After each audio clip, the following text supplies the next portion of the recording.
Sandangan telu iki nggonen wujudmu apa? Nala Gareng kowe sing tuwek, Gendaka iki gareng mlebu guwa. Do salin ngono. Oh nggih, pangestaken Jawa.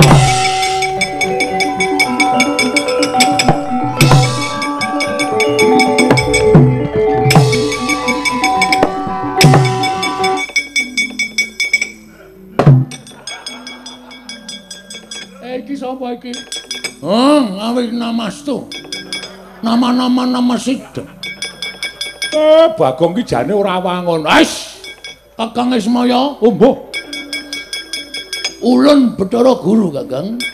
Ulun mulang jam pira? Mulang jam pira dengkulmu mlocot kowe. Bathara Guru kok mulang jam pira? Genah. Nek iki sing duwe sandangan iki do ndelikke sandangan ning guwa. Kowe do munggah kayangan suwung. Kakang Semar aja waton bisa ngucap, Kakang. Nek ulun munggah ana ing Kayuwangan Surabaya, Suralaya, nek nganti ana sarusiku dendane dewa miang ulun, kita punawi. Kados pundi, Kakang? Kita tanggel jawab. Aja cungar-cungir cangkeme, Semar. Adi Guru sampun kados mekaten, Adi Guru. Iwang Mikulun Bathara Guru sampun kados mekaten. Ya Madipati. Diem. Oh iya. Ingkang duwe wewenang kayangan panjenengan ulun Sang Manekmaya ya sapa neng? Jatimurti. Jatimurti ya jagat Giri Laya. Wis. Giri Laya iki jaratan jagat Giri sapa? Pratingkah. Piye?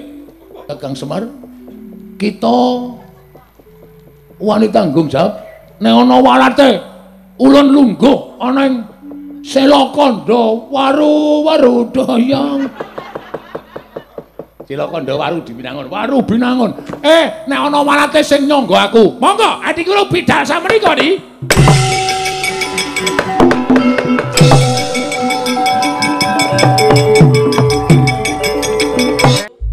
Al-Fatihah kunjuk Kiseno Nugroho.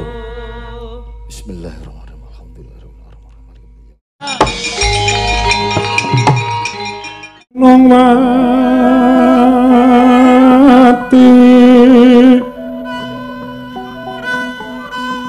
Sinong mati jagat kinari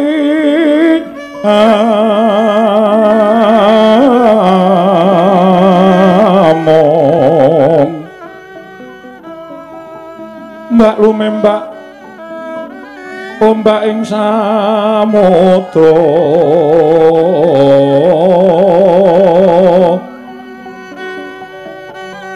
ae ana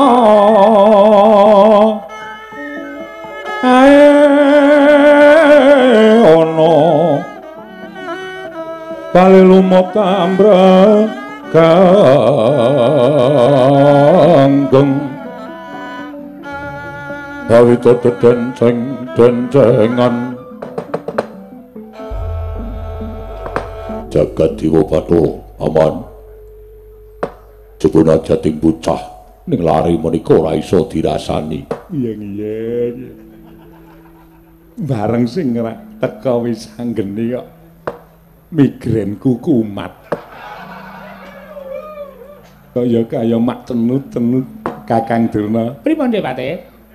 Niku ayah sampeyan sing sowan wis anggeni sing pun minggah wonten ing Dadraya. Gandhak Plegudung Swaru Kembar Semarante. Apa lho? Kula lepas tangan lho, Depate. Nggih. Kula wis matur nek didhawuhi apa-apa nek ana pagepokan wis anggeni kula ora melu-melu. Nggih, Kakang Durna kula semanggaaken. Nggih, wonten dawuh. Dipun timbali nggih. Wis anggeni wigatosipun menapa? Sampun cetha. Ewadene kedadipun piji wonten ngarsa Maduka anak Prabu Ngastina. Wis anggeni. Batharaja Saprapta munggir cah bagus. Pangestune Siwa Duryudana slamet tekaku wa. Aku ngaturke sembah bektiku kunjuk ngersaning Siwa Duryudana ya wa. Yo, ndak tampa. Pangestuku tampanana tak gegem dadiake jimat. Karo sapa nggonmu sowan ngarsaning wakmu ing Ngastina? Janjane mau mung kepengin ijen ning gandeng ana sing nguwatirake keslametku ya kuwi kakangku sing bagus dhewe Kakang Antasena. Mula tak keparengake ngetutake lakuku wa Antasena. Apa Pakde? Raja Sapratamu, slamet teka aku ngaturke bektiku katur ya Pakde. Yo tak tampa. Kakang Antasena, piye? Komplit men Ngastina, wis rasa kuwatir. Kowe mung kari omong nek kira-kira ana sing ora entuk lan kowe ora sediamu ora diminangkani dening wong Astina, wong-wong sing nek keprukane kabeh. Ngandel ora. Antasena? Piye, Mbah? Aku ora melu-melu lho Antasena. Pokoke sing nang kene tak anggap dadi mungsuhmu ni, rasa kuwatir. Bisa ngeri padha Raja Sapratamu. Siwa Mandura slamet teng aku bektiku katur ya wa. Yo, tak tampa Antasena padha Raja Sapratamu. Pakde Bule, Hus. Aku ki ratu. Aku ki pakdemu. Aja tak sebut ciri getheke awakmu ning endi-endi papan. Pakde Baladewana apik. Oh iya aja duka. Ngaturke bekti katur ya Pakde. Yo, tak tampa pangestune wong atuwa tampan ana, tak gegem dadake jimat. Anggir wayah Mas Wisanggene wilujeng. Slamet Mbah Patih. Bektiku katur ya Mbah. Inggih, kula tampi. Wayah Mas Antasena wilujeng. Ya Mbah, kok pucet? Nggih. Rada masuk angin. Oh ya syukur, ya diwaras-waraske Mbah. Nggih, wilujeng Nger. Slamet tekaku Mbah. Bektiku katur, inggih kula tampi. Oh, putuku Nger, putuku Wisanggeni cah bagus, cah jlunek. Padha Raja Sapratamu Wisanggeni. Pangestune Simbah Sukalima slamet tekaku Mbah. Aku ngaturke bektiku katur.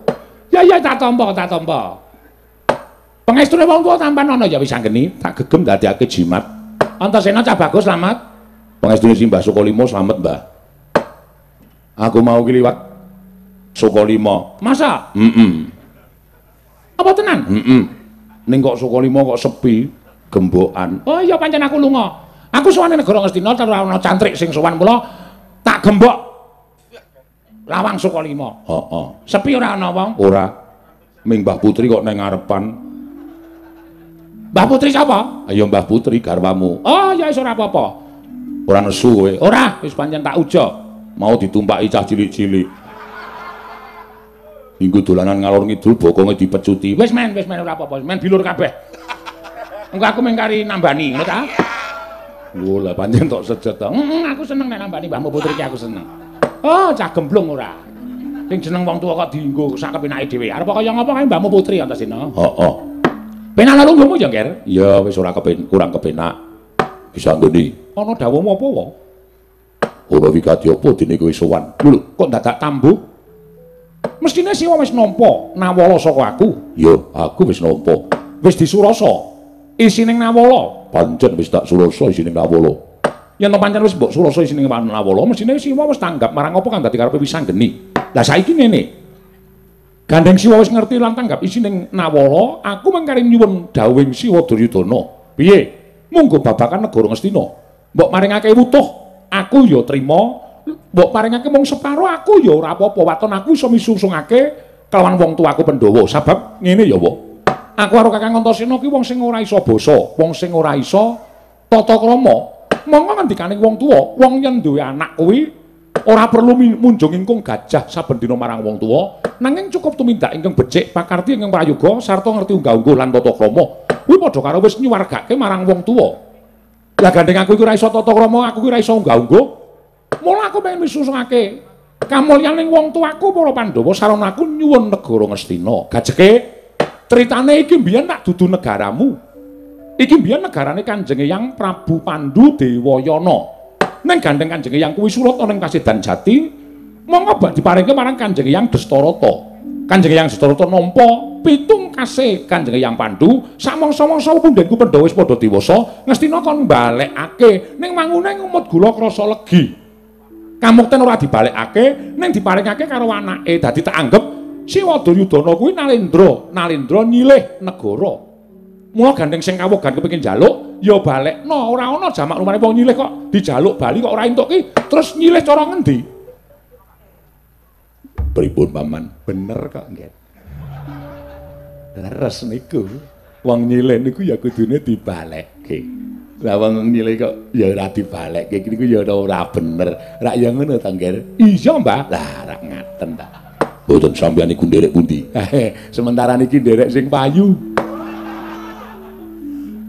Kula mriku bingung malah panjenengan mriku kaya dene wong gojek, kaya dene wong guyon. Mang padangke ati kula aja dienggo sembrono. Bisa ngene. Kenapa?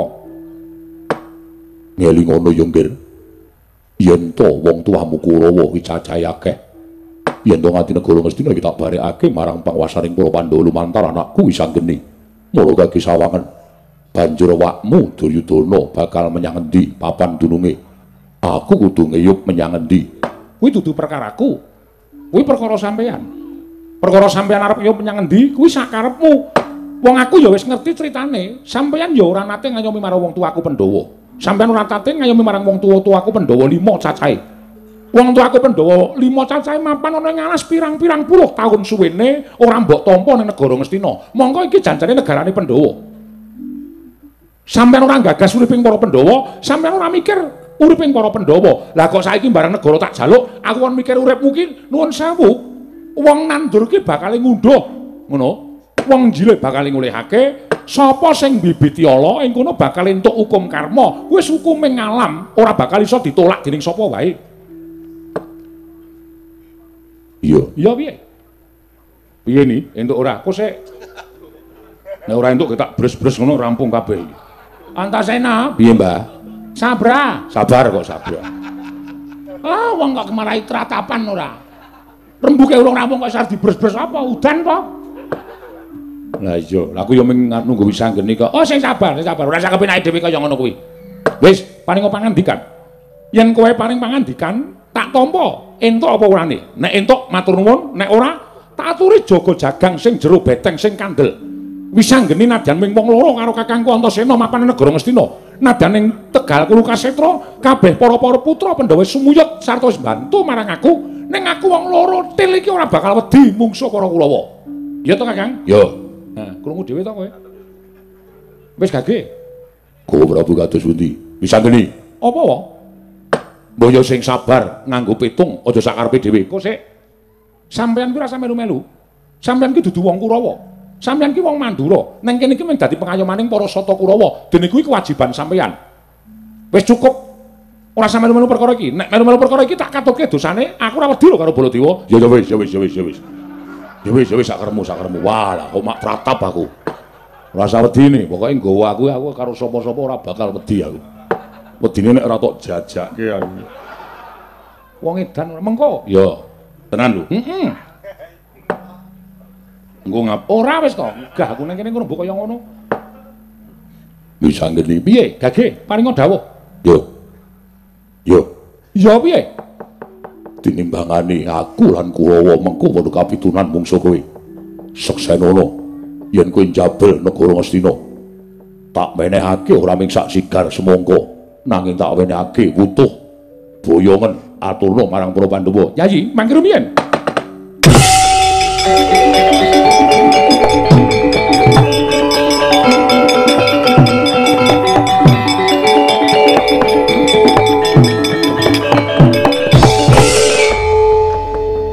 Ditepungake wae yen kowe durung tau wanuh karo aku, iki sumitraning Ratu Ngastina. Sumitraning Prabu Duryudana, aku kadange werda anyar saka negara Ngawu langit jenengku Prabu Manik Maninten. Walah dalah. Mula kok suwile menehi paring dawuh karo aku jebul wis ngurung jago wiring kuning to. Kakang Antasena, piye? Bener ngendikamu, Kang? Iki pancen engko bakal dadi pasulayan. Lah wong-wong Astina wis ngurung jago, wis rasa wedi. Eneng aku rasa wedine. Naming wong kaya ngono nek nganti aku kalah, wis ora trima ora urip ning alam padang. Tata-tata ya, Kang. Yo. Dirembuk sing apik. Yo. Arep ndi? Tak anteni njaba. Sisan gawe mbane aku ngenteni ning kene cumengklungen, aku ora sabar nek kowe omongan, omongo. Nek kira-kira dheweke arep mbelani para Kurawa, dienteni ning njaba karo Antasena. Yo. Ngono, Kang. Heeh. Wis anggene ana maran. Kowe sapa? Aku Prabu Manik Maninten. Prabu Manik Maninten? Yo, dasar para nyata. Kuwi gatine apa kowe banjur maju ning ngareping Kanjeng Prabu Ngastina? Niat lan sediaku mengkepengin meper mubal babaling pepinginanmu. Ngelingo, yen to iki negara Ngastina iki sayekti pancen bener darbeking para Pandhawa nanging sing lenggah dampar ya kuwi Prabu Duryudana. Mula wektu dina iki ingkang rembug perkara negara aja wong liya.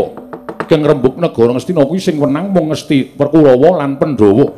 Sing menang rembug perkara negara kuwi mung Kurawa karo Pandhawa.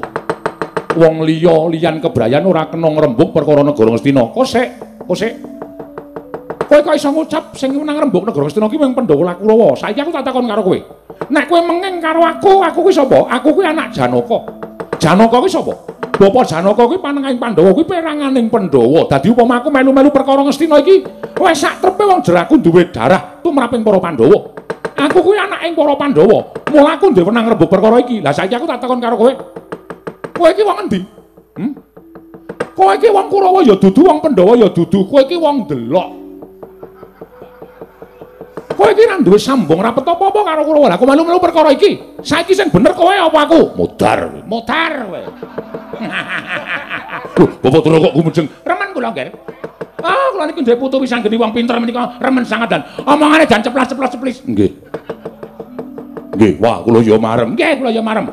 Tur dasare kuwi ora cocok nek wong liya li melu-melu perkara iki. Sami nggih, kula ki mboten cocok nek wong liya melu-melu perkara niki. Niki perkarane Kurawa karo Pandhawa kok wong ngono-ngono kok melu-melu. Ora usah wedi wisang geni, ora usah wedi. Lho, Hyang Durna kok mbombong aku. Wis tak bombong ora usah kuwatir. Sik Kakang Durna kok dadi kaya ngono. Wis sampeyan ora melu-melu nek dadi perang kula mungsuh sampeyan. Lho. Kok iso ngoten? Ngoten mawon wis beres pokoke. Ya sekali-sekali Durna iki dadi apik ya ora masalah ora. Terus karepmu piye aku manut? Ngene wae, ora usah dadak Kakang gunung tanpa guna. Tak gawe sayembara. Sayembarane apa? Sapa sing cilik gedene iso ngungkul kadhedaning Prabu Manik Maninten, iso nugel janganing Prabu Manik Maninten, nyangking mestakaning Prabu Manik Maninten gage boyong negara Ngastina, metu njaba. Ayo, tandane ning njaba. Kowe apa aku sing tekaning pati legane atiku.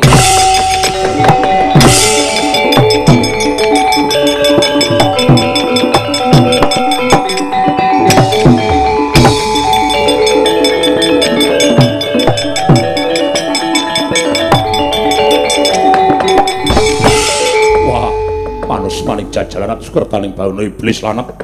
Nuwun sewu. Yai Prabu, wonten dawuh klilanana kula nyuwun wekdal sawetawis. Raos kula mboten sekeca.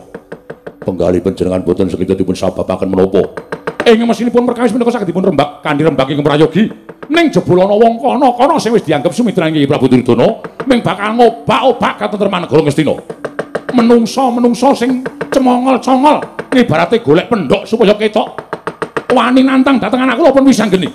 Mongko nyatanipun tiyang menika durung karuan digdaya, durung karuan sekti, durung iso dijagake kesaguane. Ning kok drangap usape. Mongko wisang geni menika bayi iki sore. Mari Maninten, yen kowe arep gendak karo anakku wisang geni, Baladewa ora trima. Aja bocah karo wong gerang, ning gerang karo sing gerang.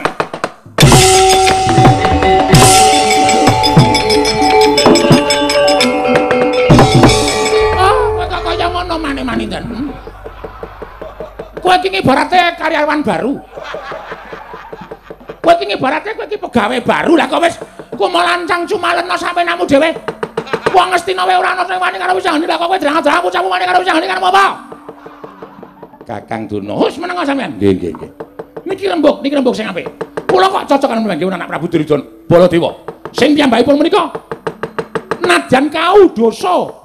Baladewa menika wong gampang nesu, ning jebul wonten perembakan menika dadi perembakan disae-sae. Sampun ngantos dipun gawe geger, aja nganti digawe rame menika sampun ngantos. Nganten. Kedahipun anak Prabu Duryudana menika menggalih, nek pancen ora iso wangsulan, nek pancen ora iso meneh wangsulan karo Wisanggeni, nek pancen Wisanggeni menika adreng njaluk negara, diparingke. Nek sampean ora trima, minggah teng Mahkamah Konstitusi.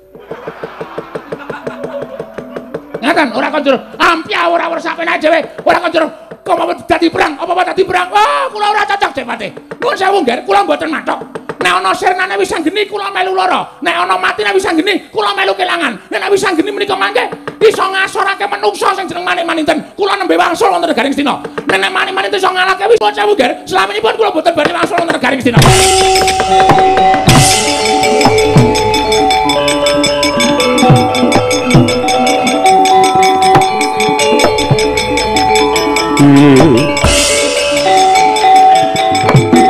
Lah kok ngantos mawut kados mekaten kawontenan negari ing Ngastina. Wonten ing Datulaya nggih. Kula piyambak boten mangertos. Jebul sareng Kakang Prabu Maninten paring pangandikan dalam Wisanggeni Koko Prabu Baladewa boten rena enggalih. Inggih. Bawadana ugi mekaten. Sajaipun boten perkawis Wisanggeni anggenipun dipun wantuni dening Koko Prabu Maninten ning perkawis anggen kula sampun nampi sumitranipun Kakang Prabu Maninten. Koko Prabu Baladewa wah bawadana boten cocok pun boten matuk miwah boten rujuk. Nanging dipun ndeng wonten salebeting penggalih. Kula kinten mekaten. Koko Prabu kados pundi? Yai. Menawi paduka Yai Prabu sampun madhep mantep nampi dhateng wiswanipun ingkang Raka pun Maninten, dinten sakmangke kewajiban menapa ingkang dipun sampiraken dhateng kula boten badhe selak. Sampun malika perkawis wudu brana wices nadyan ku kedah wudu nyawa kula aturaken dhateng Paduka Yai Prabu Ngastina. Matur sembah nuwun tanpa pindhan. Upami mekaten kula borongaken babagan Wisanggeni lan sak anak-anak Pandhawa sanesipun. Menawi ingkang Raka mboten saged ngrangket Wisanggeni, agengipun kula mboten saged mejahi Wisanggeni. Kula aturi ngelokaken sak dosa kula dhateng para warga utawa kawula sak negaring Astina. Nggih, matur sembah nuwun. Mangke suruping surya kula mboten saged ngaturaken kuwandhanipun ingkang putrapun Wisanggeni, malah kula sampun ngantos tinampi pisawan kula wonten negaring Astina. Sendika ngestaken dawuh, awan wonten dawuh. Babagan Wisanggeni dipun rampungi dening Kakang Prabu Maninten. Sampeyan sak kurawane jejogo kemawon mbok menawa ingkang ana ingkang marojol saka sela-selaning garu. Kawula ngestaken dawuh. Dimas Sartomarmo wonten timbalan. Budhana wang padha sebo jeneng Sarsa kundur kedatun kula non paramadal pasilan. Sing ati-ati aja kaya bocah cilik, kaya wis ora ana dawuh maneh Dimas Sartomarmo. Anak Prabu Maninten. Sampeyan metu saka negara Ngastina, lah kok katon kodheng penggalihe. Katon rengu pasuryan munggir, Bapak Penemban. Ana dawuh apa? Dinten samangke rumaos nampi kewajiban ingkang boten enteng saking kadang kula Yai Prabu Duryudana. Bombonge malah tanpa pepindhan dene kula sampun tinampi menapa dados kadang werdanipun Nalindra Ngastina. Tegesipun pangajabing manah kula anggen kula kepengin caket kalian Nalindra Ngastina sampun kelampahan. Iya. Lah sababe apa lah kok dadi katon suntrut buayamu? Inggih dipun sababaken nalika semanten Prabu Duryudana ngawontenaken pasewaken. Wonten ingkang dipun rembag mboten sanes kejawi namung mboten sanes nawala ingkang sampun dipun tampi dening Prabu Duryudana saking putra Pandhawa ingkang namipun Wisanggeni. Anggenipun badhe njabel negari Ngastina. Sajaipun Wisanggeni menika santri ingkang edapi sabab sakatahing priyagung negari Ngastina sedaya sami lirit menawi nyumurupi dhateng pun Wisanggeni. Mboten gentos tapak tumunten Wisanggeni sowan. Nalika semanten jumbuh kaliyan awala ingkang sampun tinampi dening Yai Prabu Duryudana Wisanggeni badhe njabel negari Ngastina. Tumunten sedaya mboten wonten ingkang wantun wangsulan kaliyan pun Wisanggeni namung ingkang putra pun Maninten. Ingkang nalika semanten wantun ngawontenaken sayembara. Wisanggeni saged mboyo negari Ngastina waton saged tugel janganipun Maninten. Ngastina dados kukupanipun Wisanggeni sakadang kadeyan Bapak Penemban. Pandhita kang kinarya wangsit pindha kumbang ngajabing tawang.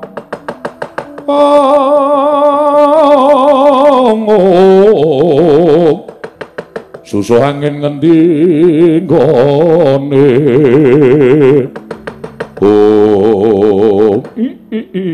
Mas Tunama Sidam Skaring Bawana Langgeng. Ya senajan aku durung tau ngerti nyatane nanging pancen kondang ngumandang. Lancur Pandhawa kuwi sing bebayani ya mung anak Madukara kang aran Wisanggeni kelawan anak Jodipati ragil yaku Yantasena. Sebab wong loro mau pancen dadi wiji ingkang pinilih dening para Jawata nadyan ndugal kewarisan. Ora ngerti tata krama, ora isa basa, ora bisa nggunakake unggah-ungguh. Nanging wong loro mau pancen katresnaning Hyang Asih Prana ya Hyang Padawenang. Aja kuwatir nggih.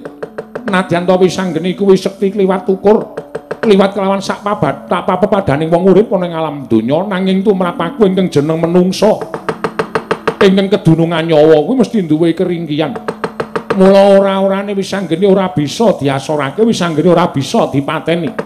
Waton sira anak Prabu isih sumanding kelawan bapakmu, ya kuwi Kumbara Resi. Apa ingkang Mbok Jangka bisa kasembadan? Waduh, matur nuwun Bapak Penemban. Ngaturaken panuwun ingkang tanpa pepindhat. Ing mekaten ajeng sakmangke kados pundi? Kumbara Dewa wonten dawuh. Golek ana sing aran Wisanggeni Antasena yen perlu sak kadang kadheane. Rangketen tangane krincungen sikile. Kowe isa mbondo tanganing Wisanggeni sak sedulur katur marang bapakmu aku Kumbara Resi. Bakal nampa bebungah ingkang sakmurwat lawan lelabuhamu. Nanging yen kowe ora bisa nrenggalangi kridaning Wisanggeni lan sak kadang kadheane. Aja kuwatir kowe mundura matura marang aku lak tandangane dhewe Wisanggeni. Mboten ngestaken dawuh. Lajeng pangatipun ingkang putra pun Kumbara Dewa bincang menapa. Ora kitang sambung Barata lintang mangkata dina kita awat-awati saka Dirgantara kridamu anakku Kumbara Dewa. Mriki ngestaken dawuh Praban.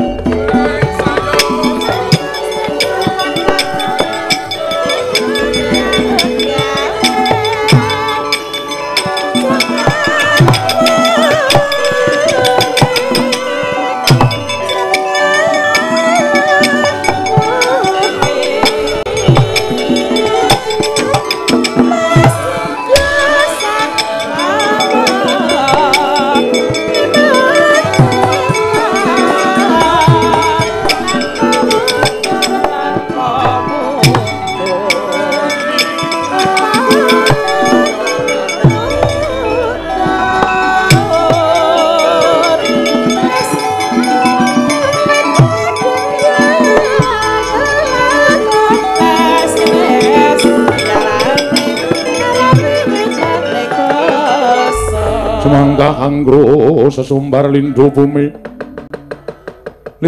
gonceng kumalu do kuntur ketuk lumembak penyugang kumambang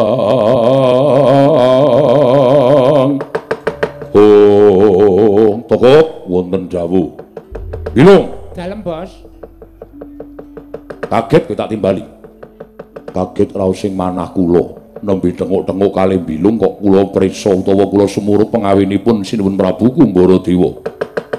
Enten apa pun? Toko ku tak kandhani ya, nggih. Iki mau tanpa kanyono-nyono aku entuk kewajiban. Lho, kewajiban apa? Kowe ngerti dhewe. Nggonku budal saka negara kula gedhah kencana ndereke Kanjeng Rama Penemban Kumbara Resi lan Kakang Prabu Manik-Maninten. Nggone Kakang Prabu Manik-Maninten kepengin suwita marang negara Ngastina dina samengko wis kasembadan. Nggih. Terus ngendikaning Kakang Prabu Manik-Maninten entuk kewajiban, Gong. Kewajibanipun apa? Merga Ngastina bakal dijabel karo satriya kang aran Wisanggeni. Banjur Sinuwun Prabu Manik-Maninten nantang karo Wisanggeni gawe sayembara. Sapa sing cilik gedene iso nunggul kuluning Prabu Manik-Maninten. Ing kono bakal lakon boyong negara Ngastina. Gong, nuwun. Aku sing kon mateni Wisanggeni. Aku sing kon ngrangket Wisanggeni, kon bondo tangane kon ngrincung sikile. Miturut kowe piye, Kok? Miturut kula wangsul mawon. Bali piye? Bali. Mergo nek sampean nganti wani karo Wisanggeni niku ndrawasi. Sampean sagu. Aku wedi karo Bapak Begawan Kumbara Resi mula aku sagu. Lah nek sagu niku dipikir sik. Mergo niki mboten baen-baen. Arep kula ming batur kula wis wareg mangan gempalaning jagat legi asining kahanan. Tegese wis kebak pengalaman manungsa lumrah nika menungsa daden saka kayangan. Selagine laire mawon ngosak asik kayangan. Wisanggeni laire niku dijiat mergo arep dipek karo Dewasrani, diuncalke karo Betari Durga, tiba ibune nglairke Wisanggeni. Ibune diboyong Dewasrani, Wisanggeni diboyong Betari Durga, terus disia-sia cemplungke Kawah Candradimuka. Teng kawah Wisanggeni ora mati, diayomi karo Sang Hyang Padawenang. Teng mriku Wisanggeni diwenehi jeneng Bambang Wisageni, merga niku dadi wisane geni. Terus Sang Hyang Menang paring dawuh jagat seksenana, Wisanggeni iki bakal dadi kelangenan ulun. Sapa wani karo Wisanggeni padha karo wani panjenengan ulun. Kok apal to? Lah kula kerep weruh pentase kok. Niku wis kerep dilakokke mung sampean anggere pas niku micek. Hus. Karo waktu Gusti kok micek-micek ora. Lho nyata kok, Om. Oh, wis anggeni iki ngono raine. Nggih. Terus dopeni karo Semar. Semar yo. Semar niku adine Togok. Oh, Togok. Heeh. Ming rupane pancen yo remuk kaya Togok niki. Lho, ora kok Semar kok dadi adimu? Kula kandhani niki mbiyen pancen ya dewa. Niki ya dewa, Semar ya dewa. Ning mergo kahanane kaya ngene iki dewa sing malak, dewa sing ora iso petung ya dadine kaya ngaten iki ngunduh wae ing pakarti. Ceritane piye? Pun mboten sah diceritake. Critake kok Ora sah. sithik Ora sah. men do preso. Ora sah. Pak dugang raimu. Ora sah diceritake. Ya wis, ya wis. Niku ngonten niku. Jarene bapa penembanku Mbok Resi wis anggeni nggawa kanca. Nah, niku saya nyemelangi melih. Mula apike Wangsul mawon. mbangane kula kalih bilung mengke rekoso goleke. Silian Bandosa.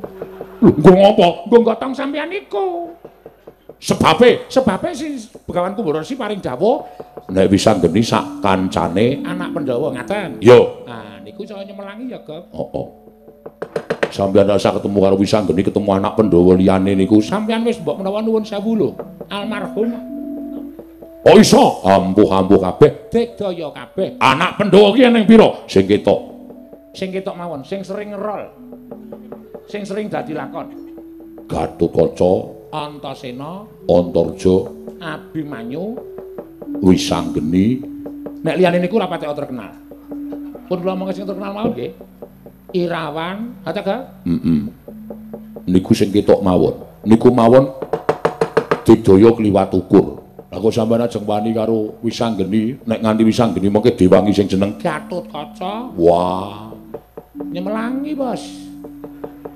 Tenan niku. soy anake Werkudara nomor 2. patutan karo Dewi. Arimbi, Niku Gatotkaca babaran Kayangan. ora anak Pandhawa kok ngendi-endi sing lahir ning Kayangan. Cah ampuh kok. Cah apa, Bos? Ora kaya sampeyan lahir ning kandang wedhus. Mandura. Beja sampeyan dadi ratu niku beja. Lho ngoten niku. Niku anak Werkudara Nomor 2. lahiran Kayangan. awake Diganti wesi kabeh. mula nek Gatotkaca nesu Awake kaya tembaga. abang. Nyremomong. Mergo awake Ganti wesi kabeh. lho tenan iki. Sirahe Glondongan wesi. untune Gotri. telapakan Seng. lengen Linggis. delamaan Pacul. weteng Ceret. Tenan. ususe Obat nyamuk. Niku Gatotkaca. mripate Surya Kantra. apa? Surya Kantra. Ah, kuwi. Ora ditambahi. Tambahi sak hurufe ora entuk to. Rumangsane ra. Niku Gatotkaca. Niku anake Werkudara. Antasena iki anake Werkudara. Ragil. Mbokne Mboten kok takon mbokne barang ajeng napa? aku ki takon Dewi. Urangayu. Ngoten? Dewi Urangayu. Lah sing barep sapa? Antarja. Niku mbokne jenenge Nagagini. Nagagini. Niku mbokne Antarja. wah edan tenan. Ampuh kabeh, ampuh kabeh. Antarja niku nguasani ula Sak donya mergo mbahne dewaning ula. sampeyan lagi denguk-denguk, Temula. sampeyan lenggahan Ketemu ula. mlaku. Ketemu ula. Monggo werna-werna wisane mbebayani. Sing medeni niku nek ketemu ula sendok. Wah niku medeni. Lho apa iso? Nggih, ula sendok niku jan nyemelangi. Go goreng ya gelem. Bakmi ya arep. Dus-dusan ya oke. Lho niku ula sendok. Oh, werna-werna ana sing logam, ana sing plastik. Nek dus-dusan niku biasane plastik niku ora patek berbisa. Yo. Niku tenan. Toko, ngrungokke omonganmu ora bakal rampung perkarane. Terus tak golek ning Tegal Kurusetra. Ning kowe aja adu-adu saka aku. Nggih. Ketemu wis anggeni sapa wae lancur anak Pandhawa yen panjenengan jabal negara Mestina. Mungsuhe Prabu Kumbaradewa. Nggih, atos-atos. Wis ben nengke wae lung. Wis penengke wae narep mudar sore mbok wis menengke wae. Dilike ngile ra jamak-jamak. Kandhanane ngayal ora. Wani njabel Nur Ngastina. Aku sing bakal nyirnake anak-anak Pandhawa. Nggih, ngatos-atos. Turna aku kok suwawi Gusti kula dherekaken yo.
Nututi lamun katututan lamun mangsa prawira tiktaya prananggana magawiya gelarira wang-wang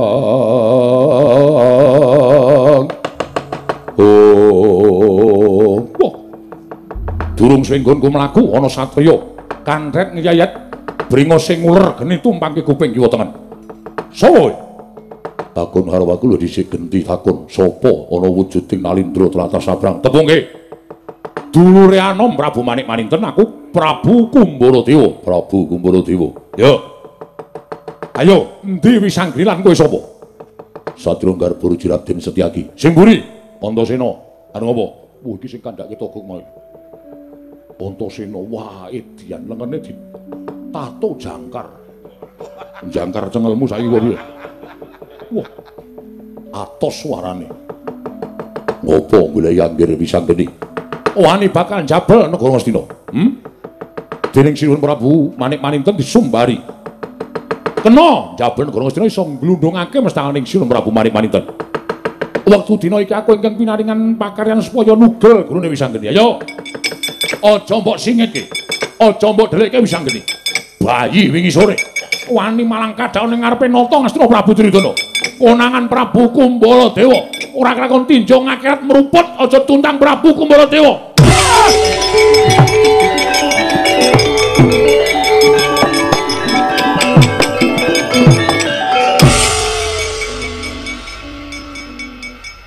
Ratu kaya manuk guwek ngono kok. Sumbare kaya petak aji-aji. Tiban tungkakku ora gledak aja tuntang Antasena. Sepelekke. Iki yo ngono. Jare muni Senopati ning ngarep kok ngomong wae. Ora rampung-rampung. Jam 1 kurang 10 kok ora perang-perang. Tangi legane atiku. Epokan tebayuak mojo ngelingono risang. Ngelingono risang Satriya Wiratamtama. Hehe. Kancane wis nyekel tabu. Arep ngiringi kowe le kaget. Kaget ki ya dhewe-dhewe kok. Kaget kok dipeksa ora. Piye, Lung? Wis tak bedhek Wisanggeni iki ora mung ijen. Ning mesti nggawa kanca. Kowe weruh sapa? Wah, brengose tumpangke kuping kiwa tengen. Mripate abang. Sapa? Satriya Garbaruci Raden Setyaki. Setyaki barang ana. Ana. Waduh. Ratu Gustimu jak bali. Jak bali piye wis mutar ngene kok jak bali. Sumber. Ayo, Wisanggeni ora tekan kene. Lakon aku sing bakal nugel jangkane Wisanggeni. Antasena, iki merkane patimu bres. Klekar. Oh, kowe kok weruh? Aku menek uwit e. Sekon urip muduar kowe aku kandhanane yayal. Diliki mati apa urip? Mudar. Antasena ki sekali pukul mesti AO. Kaya ngono kok padake urip. Mati. Napase? Ra ono. Awake nek anyep genah mati. Nyep anyep. Golek bandosa kok. Arep dikubur kene apa go mulih? Mano nek go mulih ngrekoso. Nek kubur kene ya wis langsung wae dilebokke nang lumengan terus guru ki terus nek takoni masyarakat pokoke sak dhewe ra ngerti ngono wae. Lah iya apike ya ngono. Ning ya dilingke sih mbok menawa isih urip. Monggo Gusti kula aturi enget. Mangga Gusti mumpung anget. Kula aturi emut Gusti. Monggo kula aturi ngemut Gusti. Emut. Hah? Emut. Emut Gusti. Boy ngaren. Ulang kaling kula aturi eling Gusti. Monggo Gusti kula aturi eling boy ngaren ulang kaling. Monggo Gusti kula aturi eling pecahan kaca. Apa? Beling kula aturi eling. Monggo Gusti njupuk ra omong. Apa? Maling kula aturi eling. Monggo Gusti turu mengkurep. Apa? Jengking kula aturi eling Gusti. Monggo Gusti bantal dawa. Apa kuwi? Guling kula aturi eling. Monggo Gusti trompet kayu. Apa? Suling kula aturi eling. Monggo Gusti yuyu laut. Apa kuwi? Kepiting kula aturi eling. Monggo Gusti ndodok rudut. Apa? Kepiting. Duh. Ngawur. Gusti. Parang.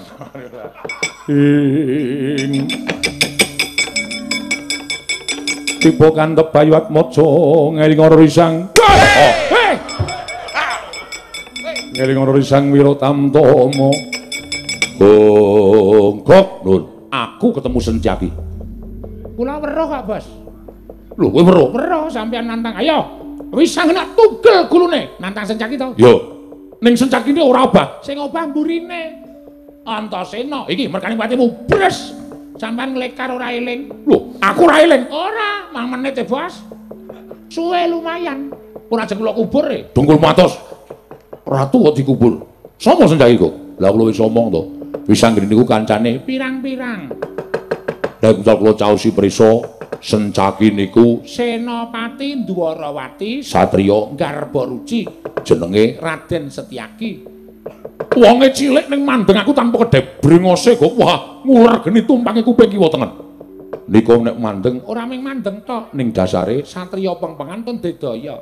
Senjaki Niku sampeyan iso ngalahke Senjaki dheweke ora trima njupuk gada wesi kuning. gedene Ming sak lengen bayi ning kadigdayane ngedapi-dapi tamake Gunung Jugruk segara asap.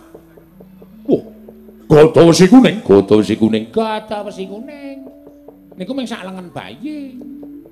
Senjaki cilik gadane ya cilik. Ora kaya sampeyan. Sampeyan semono kok gadane ndlunting gedhe banget. Lek gawa rekoso. Ha ta? ora wae Kula tau weruh kok. Iki slonjor kok telu aku ya. lung Apa?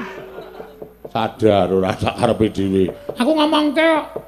Tur nggone Senjaki niku jenenge gada wesi kuning. Lho. Tamake Gunung Jugruk segara asap. Gadane Senjaki Gadan Senjaki. Gada kula ya ora tek ampuh. Ning tamake gunung ya jugruk tenan. apa iya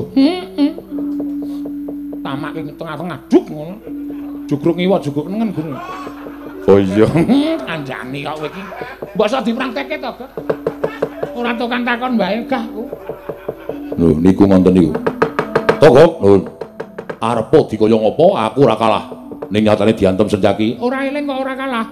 aku urung toto-toto Lho, toto-toto kaya arep mangkat kerja wae. Perang kok dadak anggota toto-toto. perang toto-toto minggir sawangen Aku kalah karo Senjaki Antasena Gatotkaca kandhake kabeh mau. wong ora dadi menungso oh nggih Wah, sumbare kok limet deni. Aku kalah karo Garkaca Senjaki Antasena sampe ora dadi menungso. Dadi apa, Bos? Mbok sing jelas menengo wae ayo disawang wong ki nek takabur kaya ngono kuwi biasane mengko mesti remo disawang wae apa, Gak? takabur Kata-katamu ki melu pengajian pisan wae aneh-aneh, Gak. Takabur sombong. sombong iki ya padha karo takabur Lah iya. minggir trajange dhewe nggih ngatos-atos Gusti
Edan.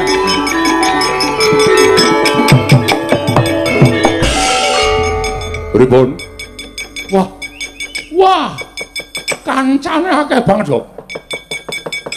Kancane pirang-pirang. Gimana, Bos? Setan. Wah, rame tenan.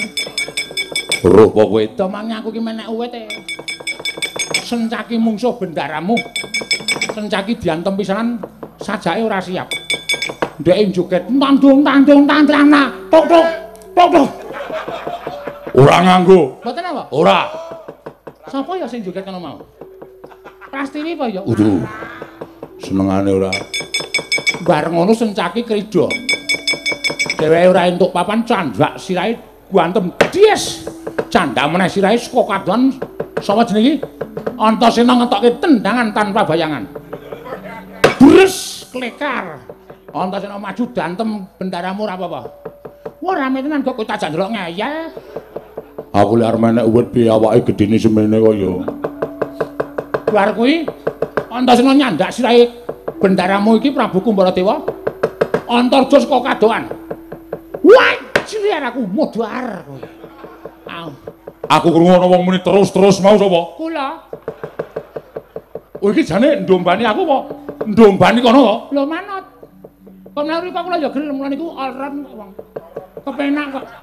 Wah, bareng Antarja ngajar bendaramu. Candhak sirahe saka dhuwur ketap-ketap. Gatut kaca. Bres aku modar kowe. Wah, aku jingklak-jingklak ning dhuwur kok.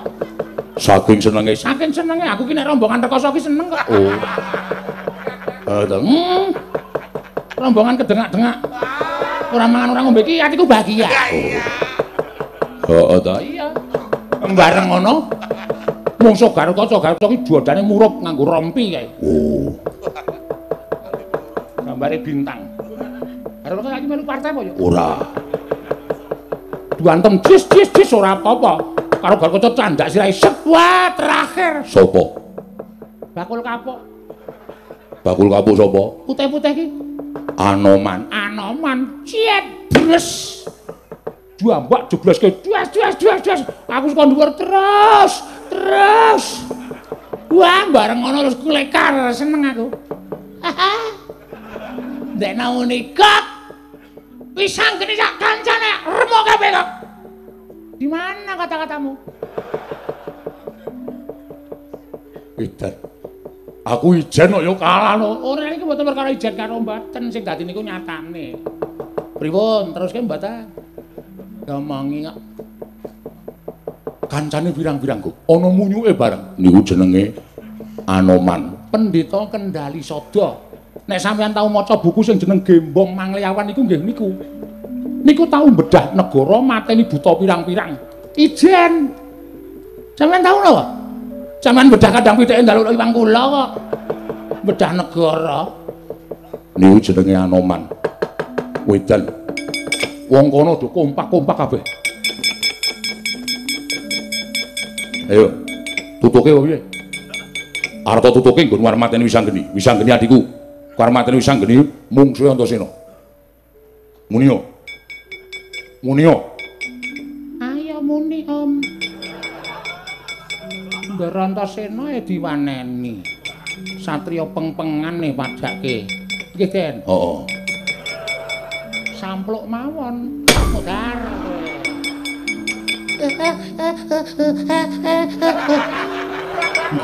Guyu apa kok? Guyu kok Guyu ora ikhlas sing ngene iki kok. Arep los wedi. Ayo muni ya.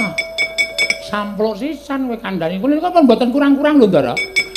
Kowe iki ora ngelekke. Ngelekke demi Allah, yakin. Ngelekke kula ning pancen niku ngeyel niku watake pancen ngeyel. Kampleng mawon. Iki yo ora ngelekke. Ah niki senengane marah-marahi. Niki sing ngejojoki niki mboten apa ngaku wae. Tanya mawon, Den. Modar. Nggo ora gelem ajar kabeh kowe. Dak pucet. Pancen ora. Ora kena.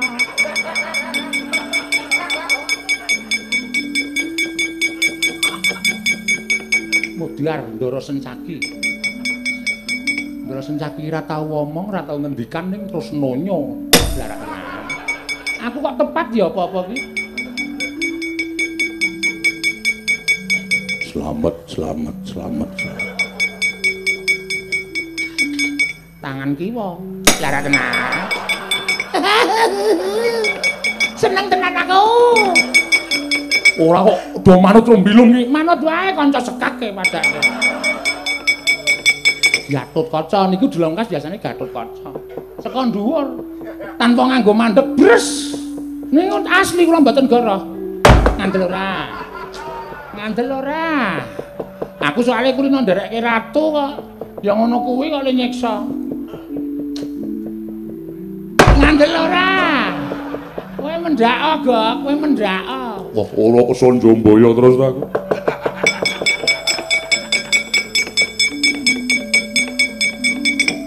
Ayo, wani kuwi. Nendi? Niki napa dadak? Yo. Foto wandane to asu kok kowe kira. Ora elek to. Ya nggo hiburan. Hiburan nganti lara kokonge. Siraku ki lara tenan. Sira lara kok nggo hiburan. Ya ora nesu apa. Arang yo nggo gayeng-gayeng kok ya. Darantasena meneh. Piyai kok ora jeleh-jeleh ya. Sekarang jeneng nonyo wong iki ya penak. So sing diantem ing meneng wae. Wah, dimake dinceng sik. Les. Ya. Aku rasa. Wis kebacut tercatet teko. Rasa. Ya sithik wae, mek ngetak. Setyaki mlayu-mlayu. Oh, Prabu. Tadah wadana ingkang sakalangkung kathah. Kula kinten menawi panjenengan rawuh mriki badhe ndukani angger wisanggeni Setyaki wonten dawuh. Aku ki wong tuwa. Ing ngatasé Baladewa Prapta negara Ngastina dikembari marang panguwasaning Prabu Manik Maninten wong bengkanane dianggep dulure tuwa dening Kyai Prabu Duryudana. Atiku ora trima. Bareng Baduka, mula aku banjur mlayu saka negara ing Ngastina, metu saka Indratlaya. Kuwi gatine aku ngewangi karo wisanggeni. Lah kok dadi anak-anak Pandhawa bubar iki sebab apa? Ih. Prabu Manik Maninten utusan dhateng kadangipun Mudha. Lho, dulure enom Manik Maninten. Jenenge Kumbaradewa. Sekawit saged ditunduraken dening para putra. Nanging sareng piyambakipun ngedalaken pengabaran. Wujudipun siyong kencana.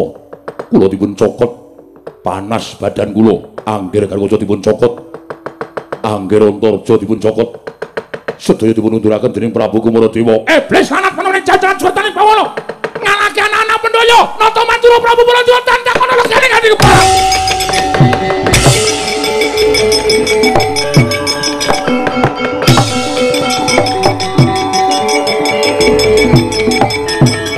Ayo, ambyang Kawandara, rebutan kaya menjangan mati. Iki Nata Mantura Prabu Baladewa wani pitawasi Jalatara.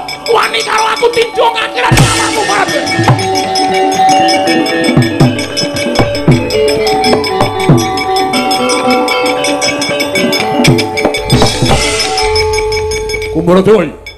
Kumbaradewa iki.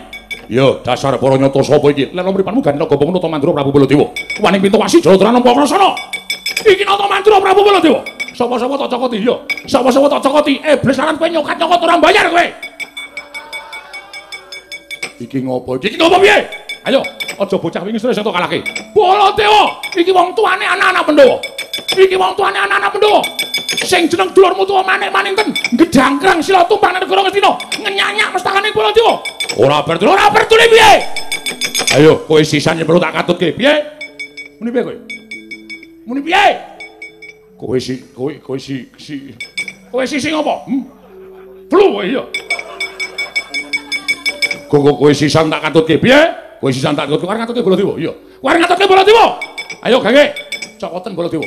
Cokoten Baladewa. Ora minggat. Cokot siung pengapit tugel krumu piye? Tugel krumu iblis lanat. Gapure kaya wong karo tugel kene Baladewa. Tak dublak tungkak cangkemmu bongkol. Wah. Ayo gage. Matno sastra jendramu, wonten ati ayo. Saya utung ngarep ceketi buri. Baladewa ora bakal mundur sak ngarep jamanmu. Ayo kaki ketemu. Kurang sektimu guru. kurang kawan Bedatya, ora lawan mati Tripuladewa. Derajat apa? Wah!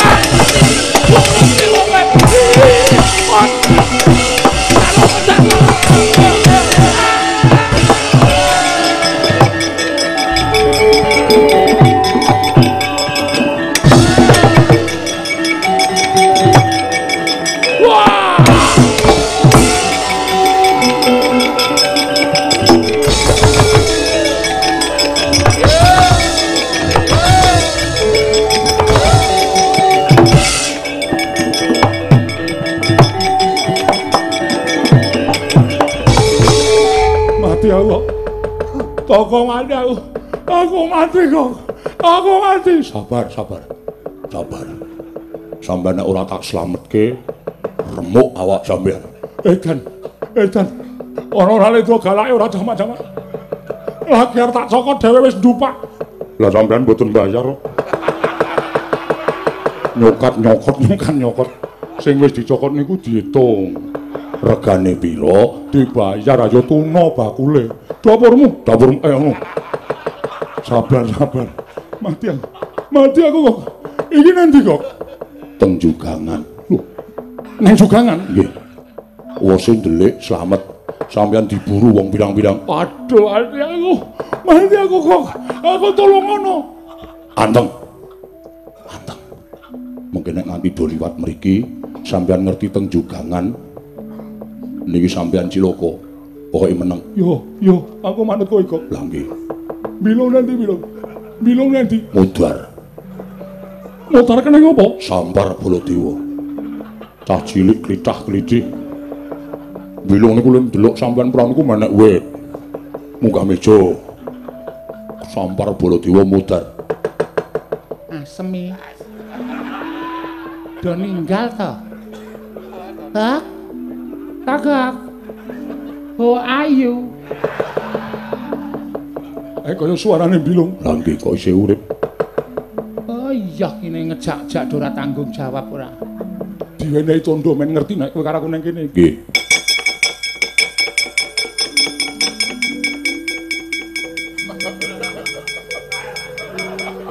Oh, pada di sini.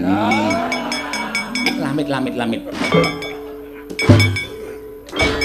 Wih, po member. Cangkem kok nggo ancik-ancik. Cangkemmu kaya undak-undakan. Wah, gayeng tenan. Ratu Gustimu menangan sapa-sapa dicokot. Sencaki lapor Prabu Baladewa. Prabu Baladewa kok ngewangi kono? Ngewangi ya mesti lara ati kaya. Manus maning jajanan iblis lanat penuh salat natanan. Endi sing nyokoti anak-anakku? Iki ya sumbar iki. Sapa? Bosmu iki. Bosmu barang iki kok. Alahan kok emah aku.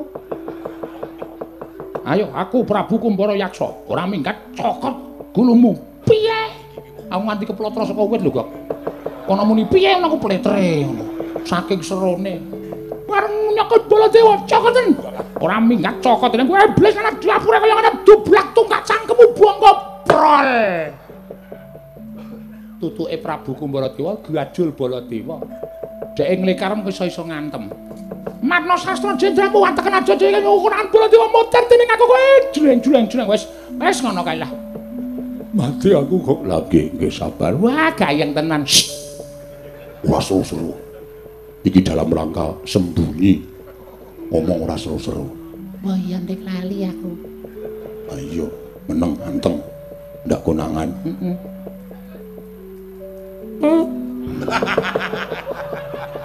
Tak tunyul. Aja waton ngarani. Udu aku. Iki biasane suaramu wong ngono kuwi. Maktut ngono. Sumpah udu. Daluk ngapura kok aku kok. Oh ngene. Oh, antute juragane kaya. Mula ora bubar. Trimo nyerat mangane dinesoni.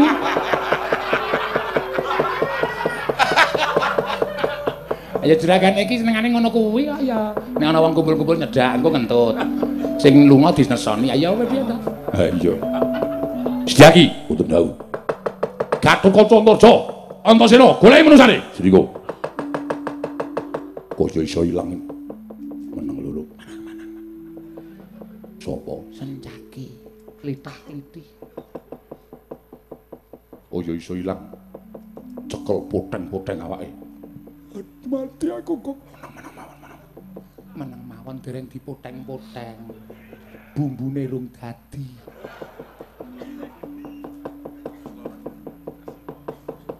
Gatotkaca. Anu semaning jajalan iblis lanang. Apa kira-kira nggawa kanca? Nggawa kanca jor-jor dase iki. Meneng tajar nganti konangan tajar. Jujur dase. Aku ya mak tratape. Nesu tenan Baladewa. Nendi ya kok ora ono iki. Dipun patusi dipun sebar nggih. Ayo. Ben enggal ketemu. Dimas kuwi ngalur Dimas. Ya Kang. Aku tak sok kondir kantoro. Ya Kang. Kok ora ono. Saman kok. Kuwi ngopo to? Antasena iki asem kok. Ngopo? Nyecep tegesan ning dasku e. Kemritik e. Kretek e, Gok. Oh. Nengane ora Waduh cilaka tenan borokku kobong iki. semen. Kok kaya ana swara. Sapa lu? Sencaki. Piro dondangak men weruh. Ya. Antarja. Gatotkaca. Ya.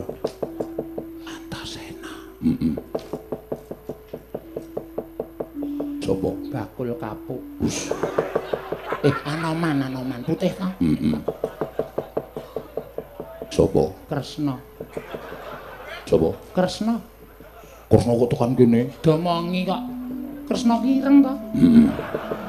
Tak delok saka ngisor ireng e.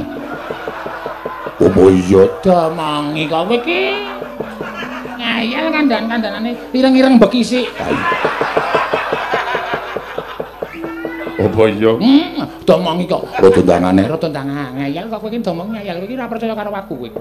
Aku ora tau kang kacamata kok sampean ki ngayal ora.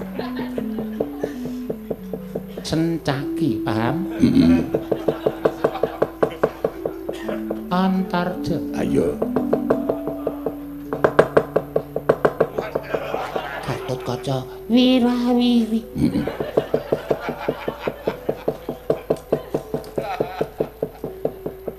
Antasena mandeg.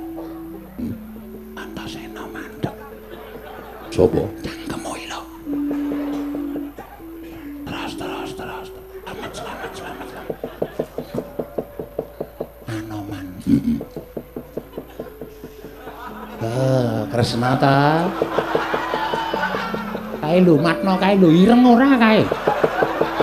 Matno ta. Tandane iki Kresna ki ireng cemani. Ngopo? Kresna kok ngrantapi ya, Gak?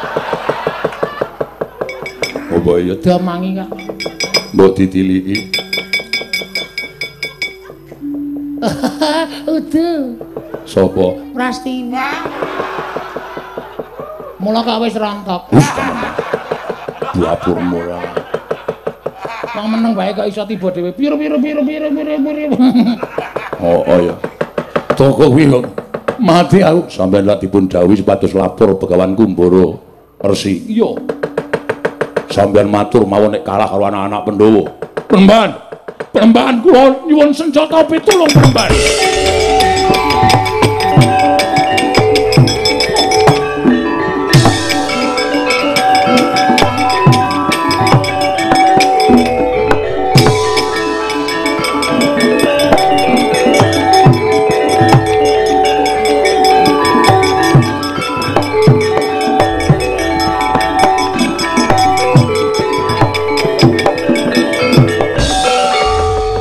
Baladewa melayu sifat kuping wedi karo anak-anak Pandhawa.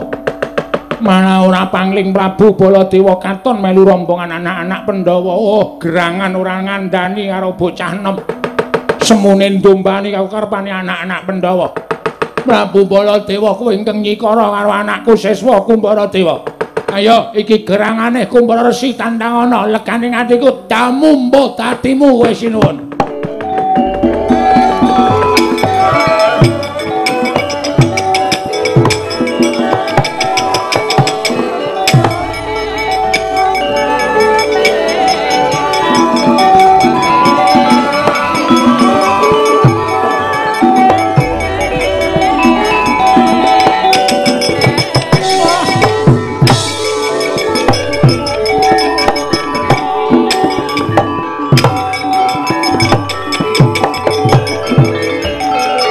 wekan.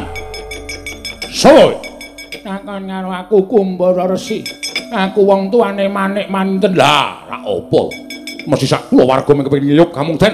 Kepengin neteli marang Kalendra Nyai Prabu Duryudana. Kowe kepengin urip Dempel kaya kemladian parat. rasa kakehan gunem tanpa guna. Kowe ngalahke anakku murid Prabu Kumbara Dewa. Aku wong tuane ora trima. Dan trimamu arep ngopo? Damu dadi patung kowe. Waduh. Ayo, kamu rekane asik. Dadi watu kabeh awakmu Prabu Baladewa. Gerangane wis ora iso nglawat mingkari anak-anake endi. Wis sangkri tugele gulune legane.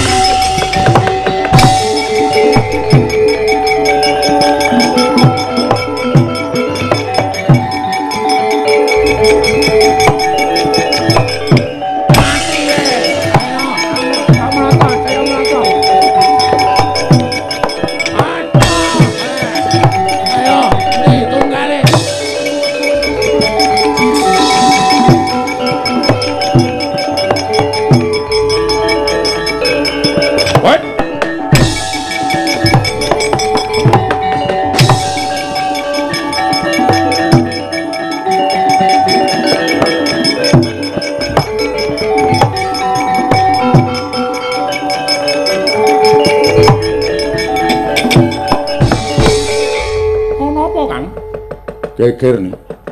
Iki sing dijenengke kriwikan dadi grojogan geguyon dadi tangisan. Lho, sebabe kowe ora ngerti ora nyipati peperangan kok. Kowe ming diwangi karo dulur-dulurmu, kowe dinuta marang negara Ngastina njaluk negara Ngastina. Iya. Iki mau dadi perang. Balane Prabu Manik Manten wong tuane sing jeneng Begawan Kumbara Resi nyata digdaya sekti kalintang jayaning perang. Kowe tak kandhani yo ni. Siwa Mandura sing labuh karo kowe, Siwa Anoman mak cilik Setyaki. Kakang Garwaca Kakang Antarja mungsuh Begawan Kumbara Resi padha ilang wujud kamanungsane do dadi recane. Lho.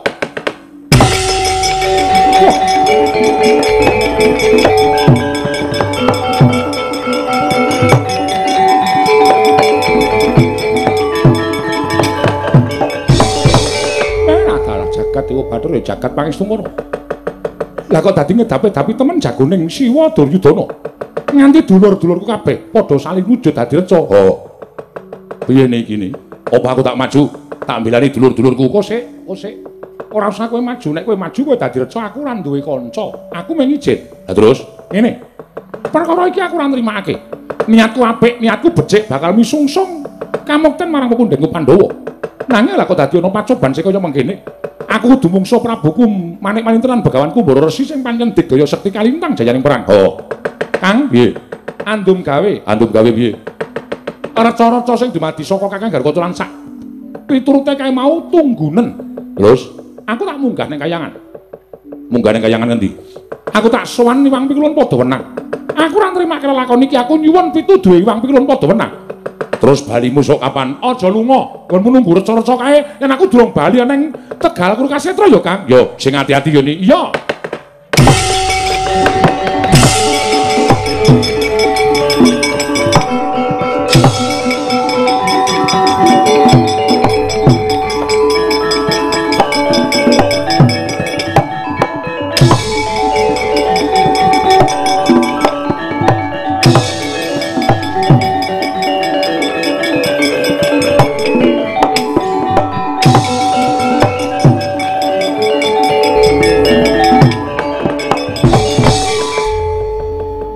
Wong jirih getih wedi mati nggih. Titikanipun menapa apa Pramban? Lah nyatane dulur-dulure tak damu do wujud dadi reca. Wis anggene ora mbilani karo dulur-dulure kabeh. Nanging tinggal gelanggang corong mlayu-mlayu saka ing pabaratan. Embuh menyang endi papan dununge wis anggene. Wah, jagat Dewa Bathara. Pramban. Menawi ngantos kula kecalan wis anggene mangke kula dipun rokaken dening Kyai Prabu Duryudana. Lah banjur kedapi nangge. Sranane piye dipun bujung. Embanipun ngantos dumugi laning naga. Sampun kendhatanipun bujung wis anggeni menawi dereng saged nyangkeng mestakenipun lare menika. Ya, ayo tak turuti penjalukmu.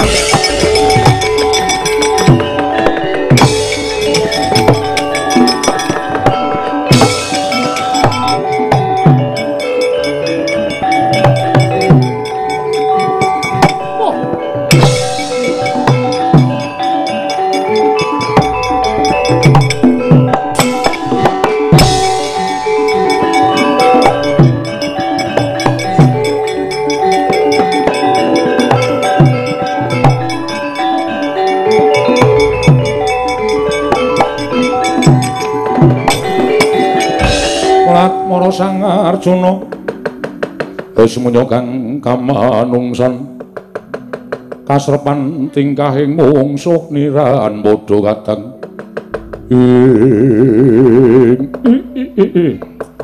Mas Tunama sidam sekaring bawana langgeng ora panglingana satriya angayam wana satriya bagus tanpa cacat gawaya teja pengawak tirta pamulu jenar kaya kencana sinangling ana Brahmana ngrepeki kelawan Arjuna kowe sapa Raden ditepungake wae aku Begawan Kumbara Resi Begawan Kumbara Resi ya dasar para nyata ana wigati apa dene kowe merpeki lakune Janaka aku arep takon karo kowe Raden apa kowe weruh beburonku ora ana kidang menjangan liwat papan kene dudu satu kewan ingkang ndak buru nanging wujuding satriya kang aran Raden Wisanggeni Wisanggeni bakal tak tugel janggane dadi srana nggonku bakal ngaturake kesaning Sinuhun Prabu Duryudana Raden Janaka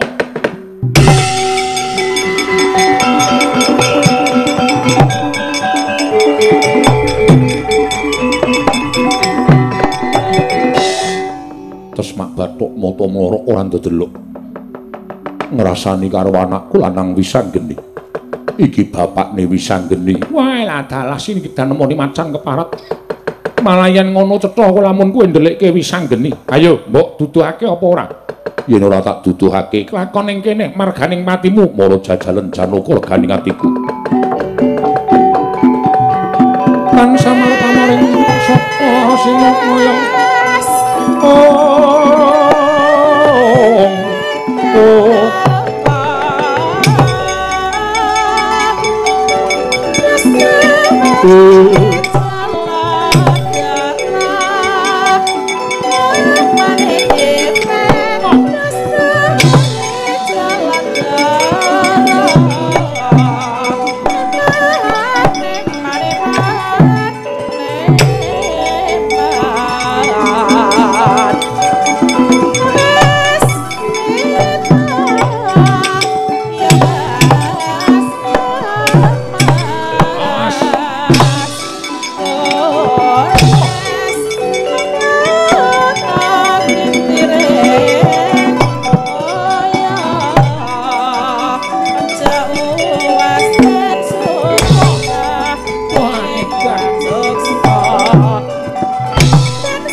dadi reca watu ora iso nglawat nadyan nak tibani tangan ora mbok rasake nanging kowe kena daya kemandenku ora iso nglawat kowe Janaka dadi reca watu kowe lho sapa kae dampyak mlayu mrene wae dalah kuku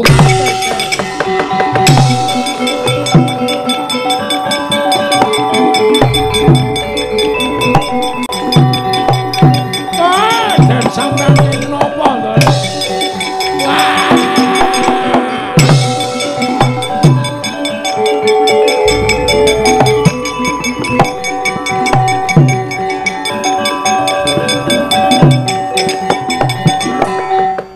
kawan papat cacahe padha bengok-bengok weruh bentarane walin wujud dadi reksa ya yen to nganti tekan kene mesti urung rawurung bakal kewirangan aku seblak barat angin Garuda mbuh tibamu kowe keparat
Wong tiba kok dadak ning sirahe wong tuwa. Wong tiba ki langsung aja. Wis Bagong mundur. Wah piye Pak nek nganti didukani ndara-ndara Janaka salin wujud dadi reca watu ngono. Bab daramu rasah digagas. Aku percaya iki durung titiwancine ndaramu katriwandan. Mesti mengko ana sing bakal tetulung mergo ndaramu ki tresna asih marang sak pepadane. Terus ngomong bareng aku tekan kene lah kok aku tiba ning ngarep guwa. Mongko guwane mawa cahya. Iki saka dayane apa to Le? Wah, aku ora ngerti, Pak. Petruk kuwi mbok menawa ngerti blas. Ngerti Bagong. Genah kuwi lampu, Pak. Ngalas kok ana lampu. Teplok. Ngalas kok ana teplok. Obor. Ngalas kok ana obor. Watu sing mau wong cahya. Watu ngomong. Didisiki ora. Apa-apa dipaido ngene wae, Mir. Mir dengkulmu mlocot kuwi. Mbangane kowe maido karo aku. Kuwi jero gua kuwi tilik ana isine apa? Oh, tilikane coba isenane apa?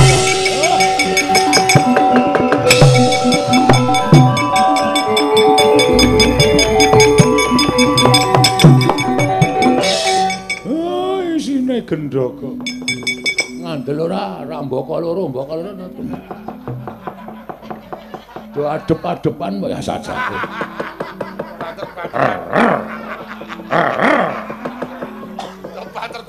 Ora. Senengane kok ya wong ngono kok tok bahas to ora. Mbok karo kowe nyiji-nyiji men wutuh sindene. Iya. Wujude gendhaga to Le, gendhaga terus gendhaga gong. Gendhaga Pak. Gareng gendhaga, Petruk gendhaga terus. Gendhaga gong. Gendhaga Pak. Wis apa men tak tonyo kowe. Gendhaga mawa cahya. Monggo iki ora lamake menungso duwe gendhaga kaya ngene. Coba tak bukake isine apa to Le? Gunjang kancing langit kelap-kelap katon lirgin canging risang mawe gandrung. Wah isine teng glebyar mawa cahya nitik lempitane kok kaya sandangan. Monggo tak hitung sandangane kok werna 3. Wah ngene wae sandangan iki nggonen. Oh nggih wis tak kendho nggih. Asik sandangan 3 iki nggonen wujudmu apa? Nala gareng kowe sing tuwek gendhaga iki gareng mlebu guwa. Do saling ngono. Oh nggih pangestaken Jawa.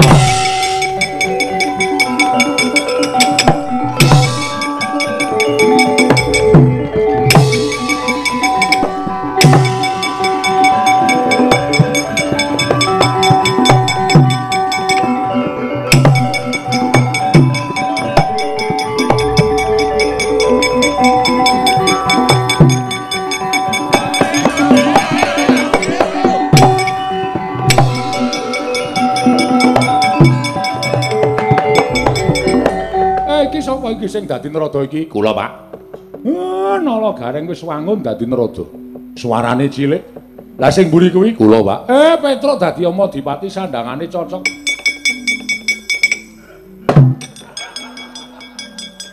Iki sapa iki? Ngawi namastu. Nama-nama namasida. Bagong ki jane ora wangun. Wis. Kakang Ismaya, mbuh. Ulun Bathara Guru, Kakang. Ulun mulang jam pira?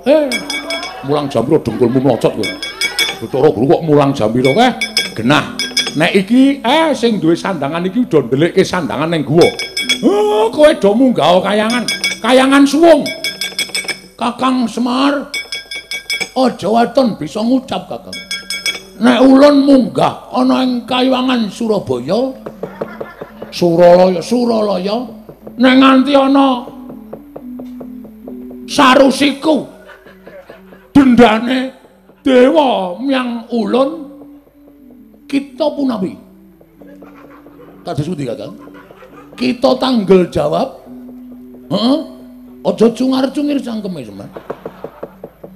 Adi Guru sampun kados mekaten Adi Guru. Iwang Pikulun Bathara Guru sampun kados mekaten. Ya Madipati. Diem. Iya. Ingkang duwe wewenang kayangan panjenengan ulun Sang Manekmaya ya sapa neng? Jatimurti. Jatimurti ya jagat Giri Loyo. Wis. Loyo ki jaratan jagat giri sapa? Pratingkah. Piye? Kakang Semar? Kita wani tanggung jawab nek ana walate ulun lungguh ana ing Selakanda waru doyong. Selakanda waru binangun. Nek ana walate sing nyangga aku, monggo ati kula bidhal samrika iki.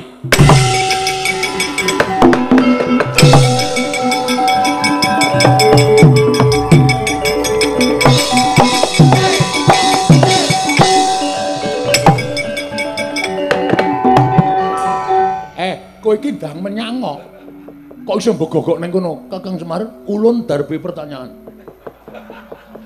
Pertanyaane apa Kakang Semar? Sapi ingkang ulun pidak iki lanang apa wedok Kakang? Nek wedok bakal ulun kawinke sontek supaya anak-anak lan kowe iso dienggo usaha dagang. Bocah siji ora nggek munggah tak ajar kowe. Sendika. Bathara Guru ora guyu.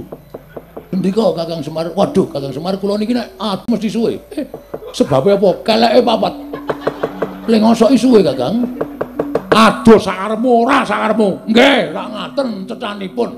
Sampun Kakang, kula nyuwun pamit kondur makayangan wonten ing Gunung Siulaului. Gunung Siulaului. Siulaulu. Mangkat to. Nyuwun pamit Kakang. Coba kowe Badranaya.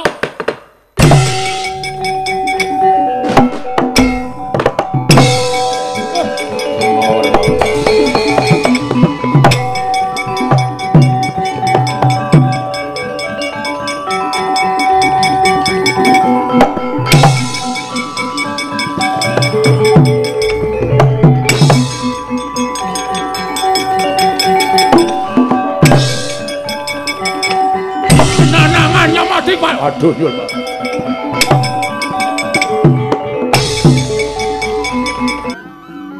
Masta nama Sidam karing bawana langgeng wisanggeni sawananing ngarsa ulun darbe wigati apa nggih? Kakiwenang ana apa nggih? Setemene menggebakan kepengin bakal mutah marang Kakiwenang nggonku sawananing ngundarantir bawana iki njumbuhake lawan gegayuhaning wisanggeni. Kita darbe gegayuhan apa nggih? Kekilapan apa Kakiwenang kelawan mobahmu sing titah? Dene Kakiwenang dadak dangu marang kekarepaning wisanggeni. Nggih, wisanggeni. Ngerti yo? Lamun sejatine apa ingkang kita tindakake mau satemene ulun bisa nyebutake lamun nerak pacak nerajang perbatang. Lire apa? Setemene purnaning jaman Pandhawa Kurawa wis ginaris marang panguwasaning Dat Kamurwengdat.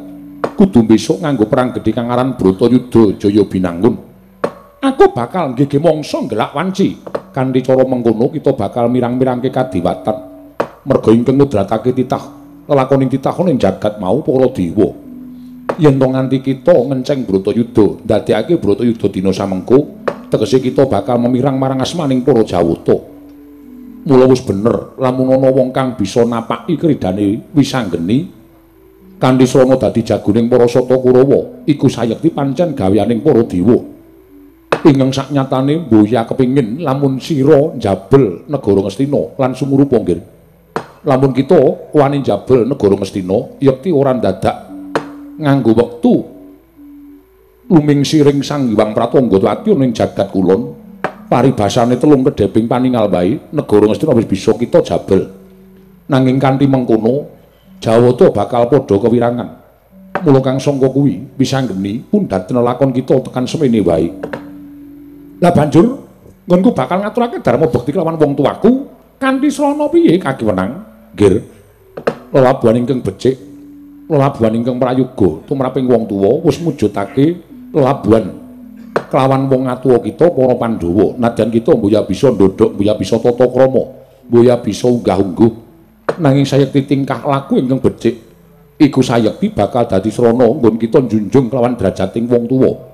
Nanging pangrasaku aku selak kepingin lan kumacelu bisa nglabuh labet kelawan wong tuwa Kakiwenang besok ana mangsa kalane. Sadurunge tumapak Bratayuda kita ingkang darbi kewajiban manglurah Bathara Kala lan Bathari Durga. Mula kepasang yuk-yuk katuju nginu, kita prapta ning Kayiwangan bakal ulun paringi wujuding pusaka kang aran Gada Inten. Kinarya sarana nggon kita bakal manglurah satu murka Bathari Durga lan Bathara Kala wisanggeni. Bumi gunjang kancing langit kelap-lapaton, lir kincanging risang mawe gandrung. Kanthi syarat srana pundhaten nggon kita njaluk negara sesuk wis ana mangsa kalane dhewe. Lan lamun kita mbuyan nerimakake lawan jagoning Kara Kurawa, kita bisa nggunakake Gada Inten kinarya nyirnake jagoning Kurawa. Kakiwenan. Yen to pancen mengkono dosa ping bakal tak sandhang yen tak wani duwe keparenging kakiwenan. Ya, yen pancen kaya mengkono cukup semene lakon ing wisanggeni ning aku nyuwun. Ngendikaning kakiwenan kudu mbok paringake pusaka ingkang bakal kinarya sarana bisa aku nyirnake Bathara Kala lan Bathari Durga. Kebat kita tampa ninggir lan baliya marang Martyapada rampungna lakon kita. Ya, ngestakake dawuh kakiwenan.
Kuncing langit kelap-lapaton, lir kincanging risang mawe gandrung. Sabaran katulu wukir moyak mayik saking Dias Baliwur. Bareng aku tekan tengah ngalas, aku nyawang ana ing tengah ngalas ana wujuding reca. Mongko bareng tak sawang ora pangling iki wujuding Bapa Janaka wae lah dalah. Lah kok malah kaya ngombro-ombro pakartine jagoning wong Astina. Wong tuaku ora kleru ora luput bae nganti wujud reca kaya ngene iki Bapa Janaka wungu tak grayang nganggo dayaning Gada Inten waluya nirwana Majati jan tumamulya Bapa.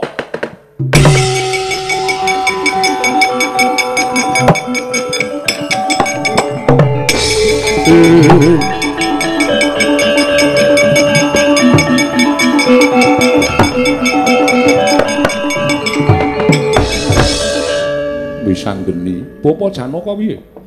Aku ngaturke panuwun dene anakku lanang sing wis bisa maluyakake wong tuamu. Bapa Janaka aja melu-melu iki perkaraku.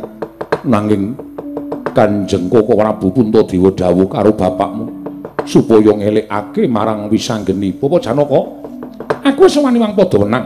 Lan wang padha wenang wis ngendikake ento pancen iki durung titi mangsane. Ya mung aku sing duwe gawean nyirnake jagoning para Kurawa. Bapak tak aturi kondur iki perkaraku. Iya, ning aja mbok bacutke. Ora, Bapak.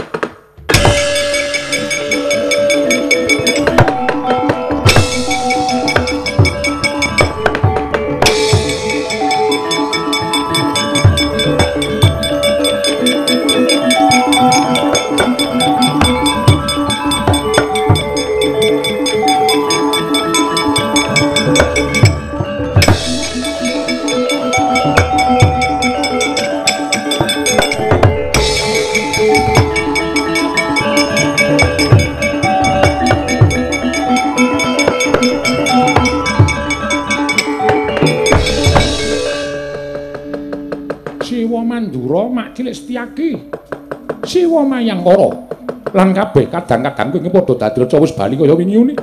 Ya mung kari piyai telu iki sing durung tak waluyake. Wungu wae. Aku anakmu wis anggere sing wis nambani karo Siwa Mandura, wa Baladewa tak aturi wungu.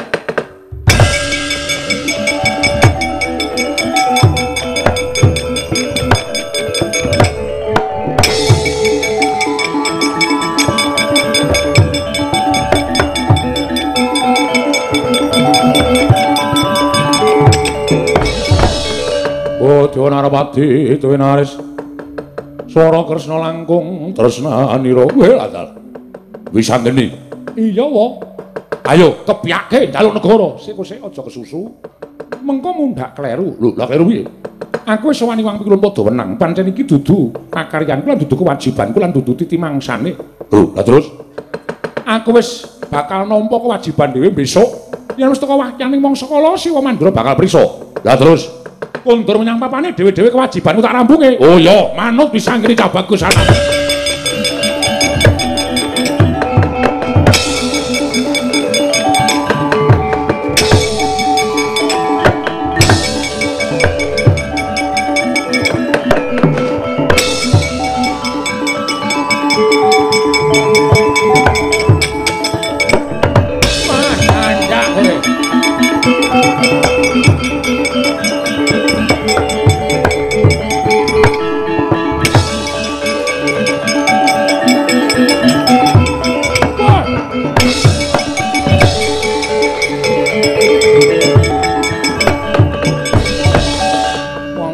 Getih wedi mati.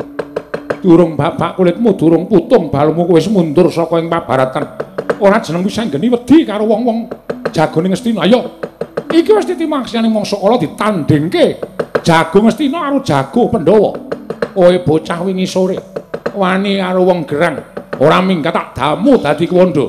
Kena dayaning gada inten ora lebur sumir tanpa dadi aja duntang Wisanggeni keparat.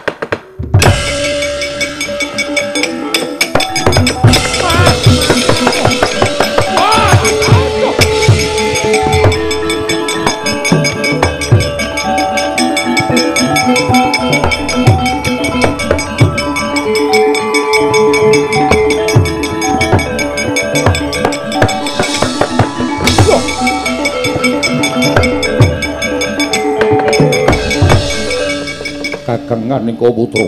Yayi Manikmaya kados pundi? Sampun ngantos kawanguran Wisanggeni. Mumpung tasih wujud badan alus monggo mlajar kemawon. Monggo Yayi kula dherekaken. Wela dalah iki dewa-dewa dong apa iki?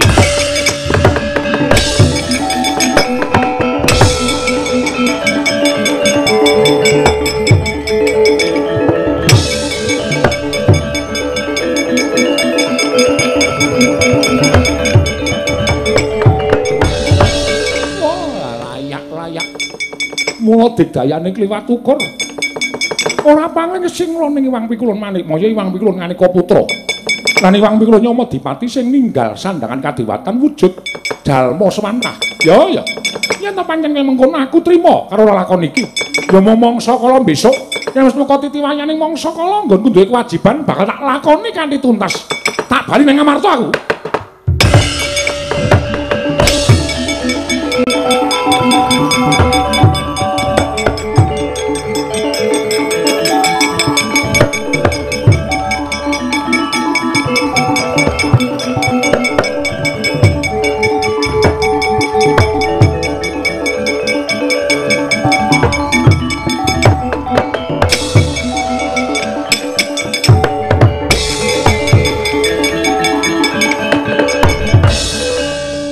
Nika Putra.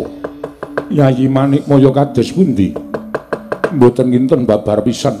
Bilih wonten tiyang ingkang nyidra utawi nyolong dhateng busana ing kasingetaken wonten ing Gendhoga. Waduh, lajeng kados pundi? Sinten ingkang mendhet kula piyambak mboten mangertos. Dipun tiltik kayangan Suralaya mbok menawi wonten ingkang mantun ngagem busana. Tumuli sesinglon madeg Sang Hyang Guru wonten ing Suralaya Yayi.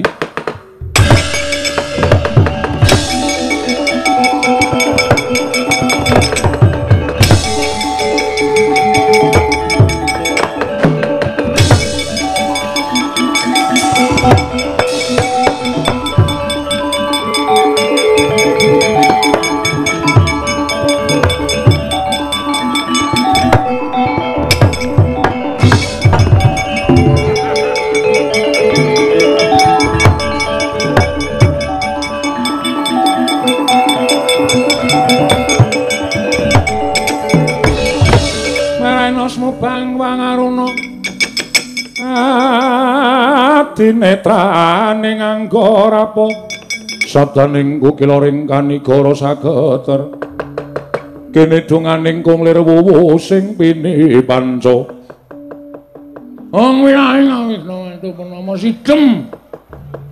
Kakang Resi Kaneka Putra. Berkencang. Warudayang pak pong mbok bolong kali codhe sapa sing gawe. Unapi adi Guru? Yama Dipati wonten dawuh pukulun.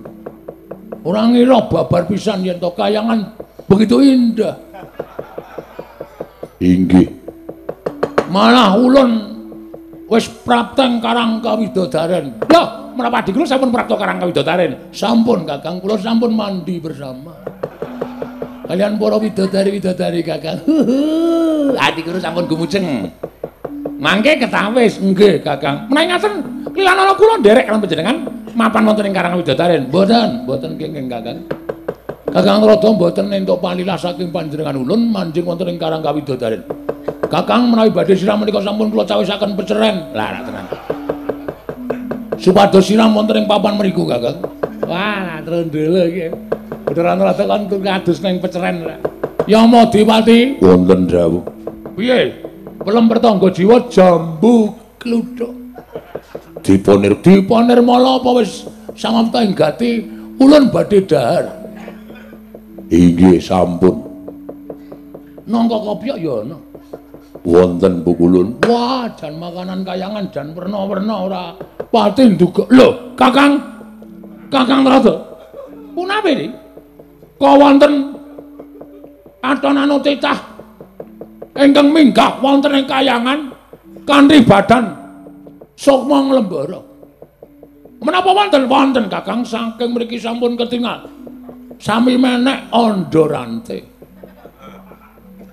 Sinten menika Kakang? Dipun tenggo mriki mawon Adi Pramesti.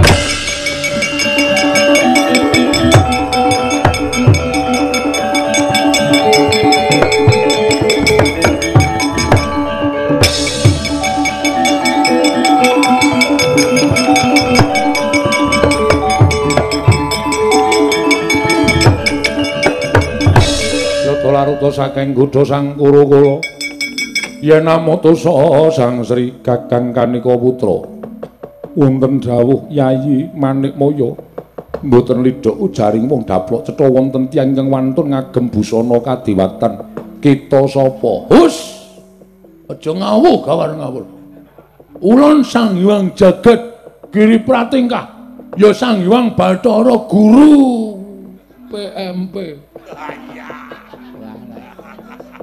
Kita sopi. Sapa? Kok wani munggah ana ing Kaiwangan Suralaya ngaku aku Sang Hyang Bathara Guru, undang-undangane Manikmaya Kaneka Putra. Aja ngawuh gawar ngawur.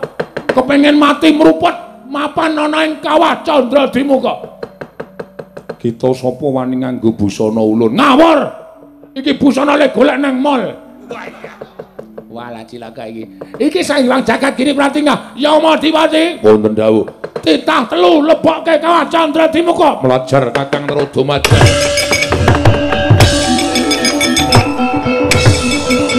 Kejar.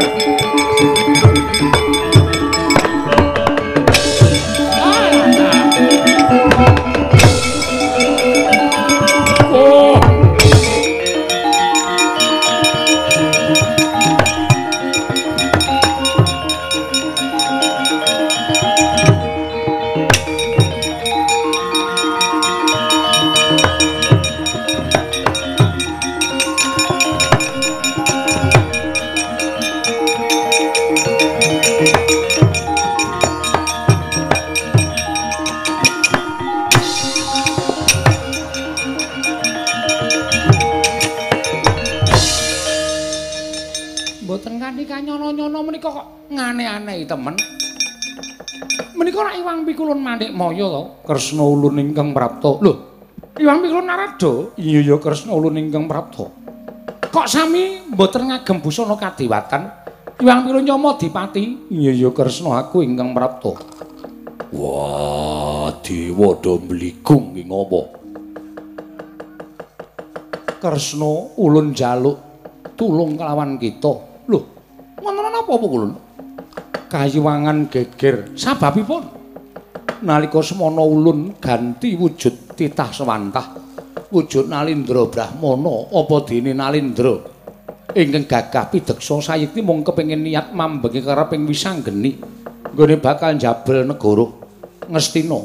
Lamun Mboya Ulun ingkang dadi palang sayekti negara Ngastina bakal bisa bali marang panguwasaning Pandhawa. Kang mangkono dewa bakal kewirangan merga Jangka Bratayuda ora kelakon Kresna. Oh inggih. Lajeng nalika semana Ulun nyingetake busana ning tengahing alas, lah kok bareng Ulun wis mudhar wujude kaya mengkene, bali menyang alas mau busana wis ora ana. Ulun munggah ning kayewangan ana titah ing ngagem busana kadewatan. Malah ora gawe tentrem nanging gawe kisruh marata coba. Bali martyu kundha manik bleder kulit kacang. Wadah aku walan sak piturute ting slebar ora karuan. Lho sapa to ya iki sing dadi dewa iki sapa? Ngono langsung ya.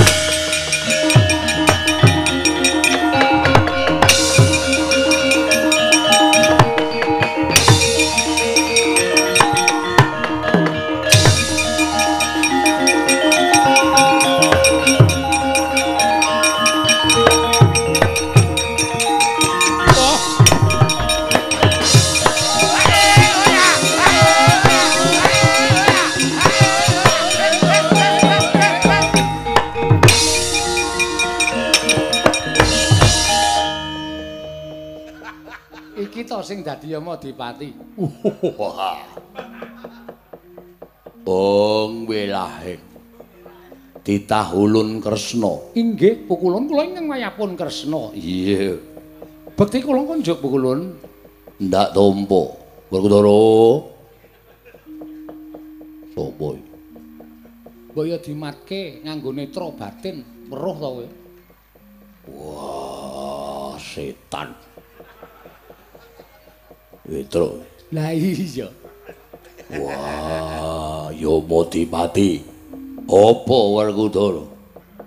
Aku ngaturake sembah lan jotos. Woi. Sembah tok wae aja nganti nganggo jotos. Sapa sing wedi jotos Yamadipati? Kapok ora kowe. Ayo ganti ora. Sing kagungan busana ning kono. Ayo ganti. Lho ganti piye? Lho, apa dianggap aku ora weruh? Kowe iki ra Petruk to? Wah. Ngadep tasma duapure. Malah terus nembang ora. Ayo gawe wis. Wah. Cilaka. Kunangan juragane siji iki ora iso piye-piye.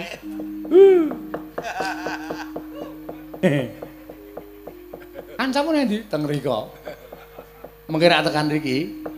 Rumangsa kok doae ngae iki sing ngakon sapa? Bapak, ora ana sing ngakon sapa-sapa kok.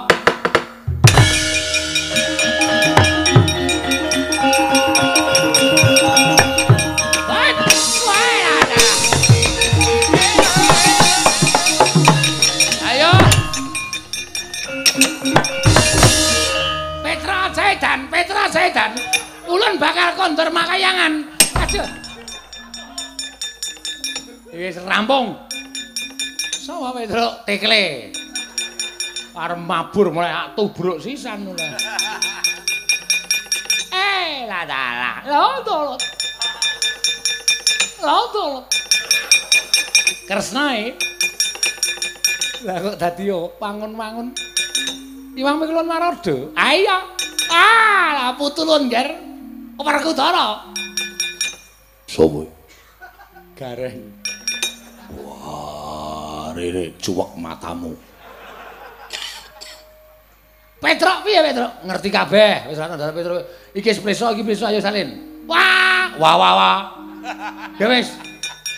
Wah, lah trondolo iki. Dadi dewa rung tutuk kok kon salin.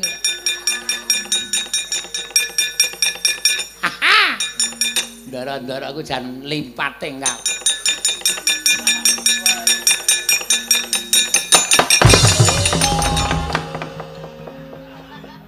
Kae kok ra sida landing. Bareng Purwana Sinuwun Kresna kok terus mabur meneh. Iwang Milun Bathara Guru. Oh ngilang. Mastu nama sidam sekaring bawana langgeng sekar mayang. Gong medun gong. Gong gundulmu atos. Ulun Sang Hyang Jagat Girinata. Iki wis konangan kabeh le, kae gek bubar gek wis mulih nang yoja. Mulai. Ya. Banjur manut ora.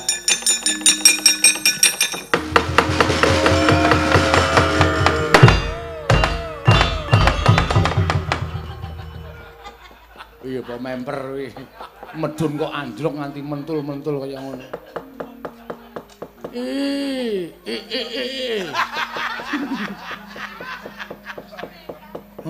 Mas Tunama Sidam sekaring bawana langgeng. Cinunggi datan awrat. Tresna, inggih kula pukulun lungguh ngisor. Inggih ngestaken dawuh. Inggih ngestaken dawuh. Werkudara ndodok. Wah, sorry rasa ndodok ning aku ya. Sorry. Wong dewa kok nganggo sorry. Kresna. Sumurupa gandeng ketrima kang dadi urip kita. Ulun tur medhen ing kayangan yekti arep materdhakake wahyu minulyang pribadi. Inggih pukulun wahyu minulyang pribadi. Panjenengan jeneng kita ingkang kudu wajib nampa wahyu minulyang pribadi. Minulyang pribadi kuwi apa to sebabe dipun dijenengi wahyu minulyang pribadi? Mugi andadosna wilujeng islaminipun. Inilah Kresna sejati. Nusa dan bangsa harap menjadi satu. Usaha yang keras akan mendapatkan hasil yang lumayan. Lanjutkan. Jangan sampai cukup sekian. Ya, itulah wahyu minulyang. Tak keprok watu. Werkudara, piye? kowe bakal ulun paringi wahyu. Wahyu apa? Wahyu Krisnawati. Anake Bubayem Werkudara. Sapa ingkang entuk wahyu Krisnawati wenang ndengkol cengele Werkudara. Wah, Bagong. Nun, ora asale tak jangkal aidak kowe. Enggak. Wah, keras iki jan. Kresna ngadeg inggih ngestaken dawuh. Kresna ki ngeceh suwe-suwe. Monggo pukulun busananipun. Ya ulun tampa. Matur sembah. Niki sapine lanang apa wedok? Aja sembrono iki sapi andini. Wah, jual daging. Jual daging andini sakti. Kresna lungguh dhuwur. Inggih pukulun. Ngeceh. Wis salin kok inggih ora mau. Wis dibalekke sandangane. Sampun. Iwang pukulun monggo kula tindak mriki Iwang pukulun.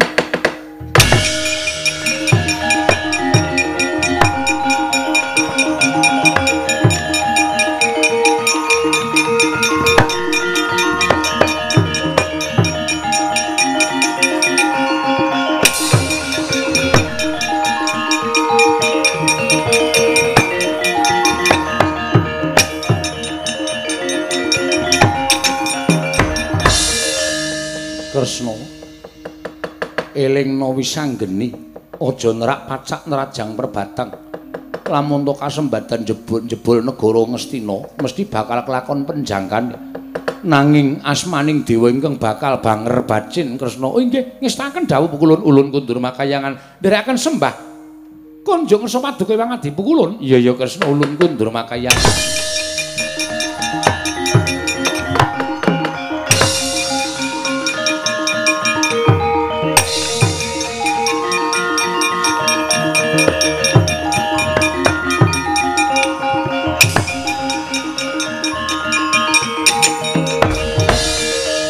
Wisanggeni apa wae? Iwang Pikulun Bathara Guru ingkang nembe wae tedhak ana ing Madyapada ana ing mapan kene. Oh iya, lah sak banjure. Purnawakmu ing Ndarawati ingkang tinanggenah ngelekake karo kowe ya nggih. Aja kesusu mengko ana wakyaning mangsa kala dhewe, ya. Siwa Ndarawati aku ngestu padha. Bisa nggeni aja dadi cah bandel. Manuto karo wong tuamu. Iya. Bapak Werkudara aku manut karo kowe Bapak Werkudara. Wis anggeni anakku nggih cah bagus. Manuto karo wong tuwa ya wis anggeni. Iki pamanmu sawut jajar Mbumira Tawu. Nek kula sediwa wae ya ngelekke karo kowe rak ya ngono to Yayi. Inggih Kakang Mas. Wis anggeni anakku cah bagus aja kaya ngono. Wis anggeni. Aku dapungane sedewa kecilikan suarane. Werkudara. Werkudara aku. Iya, Ding. Wis ana e. Malah njaluk didapuk. Baliyo ning Drepsila geni, nyuwun pangestu wae. Iya.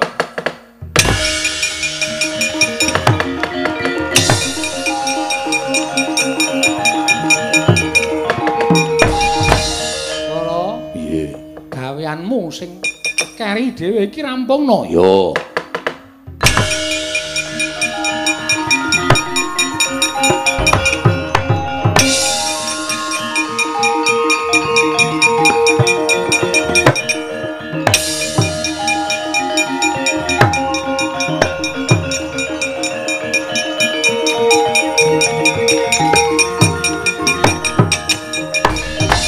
Setan alas gaweane wong Pandhawa nganti gawe geger Ngastina ayo belakno. Wah, bali ora bali tak obrab.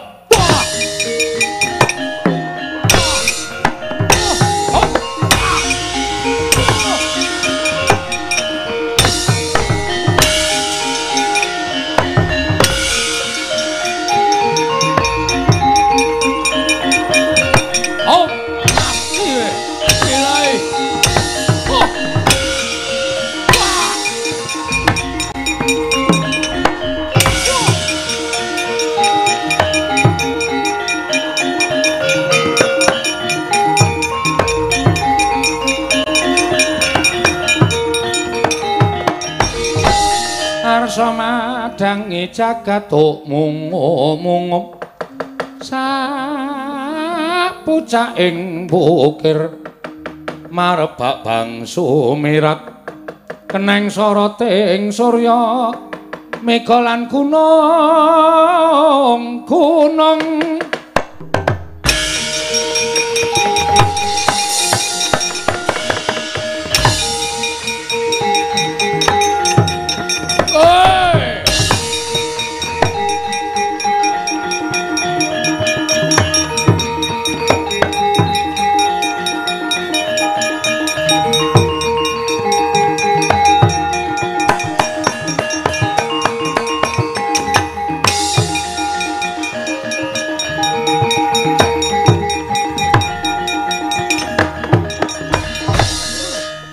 Pun paripurnandara ya.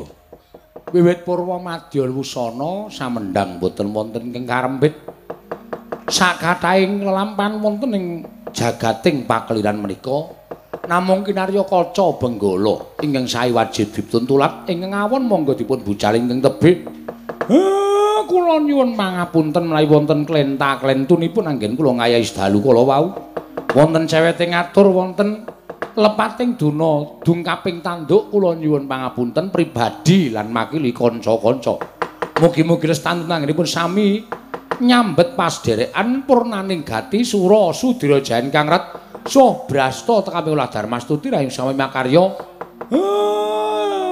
Samya rahayu ingkang samya pinanggih. Apa meneh? Pun telas. Pokoke sedaya pinanggih wilujeng selaminipun nggih, Dek.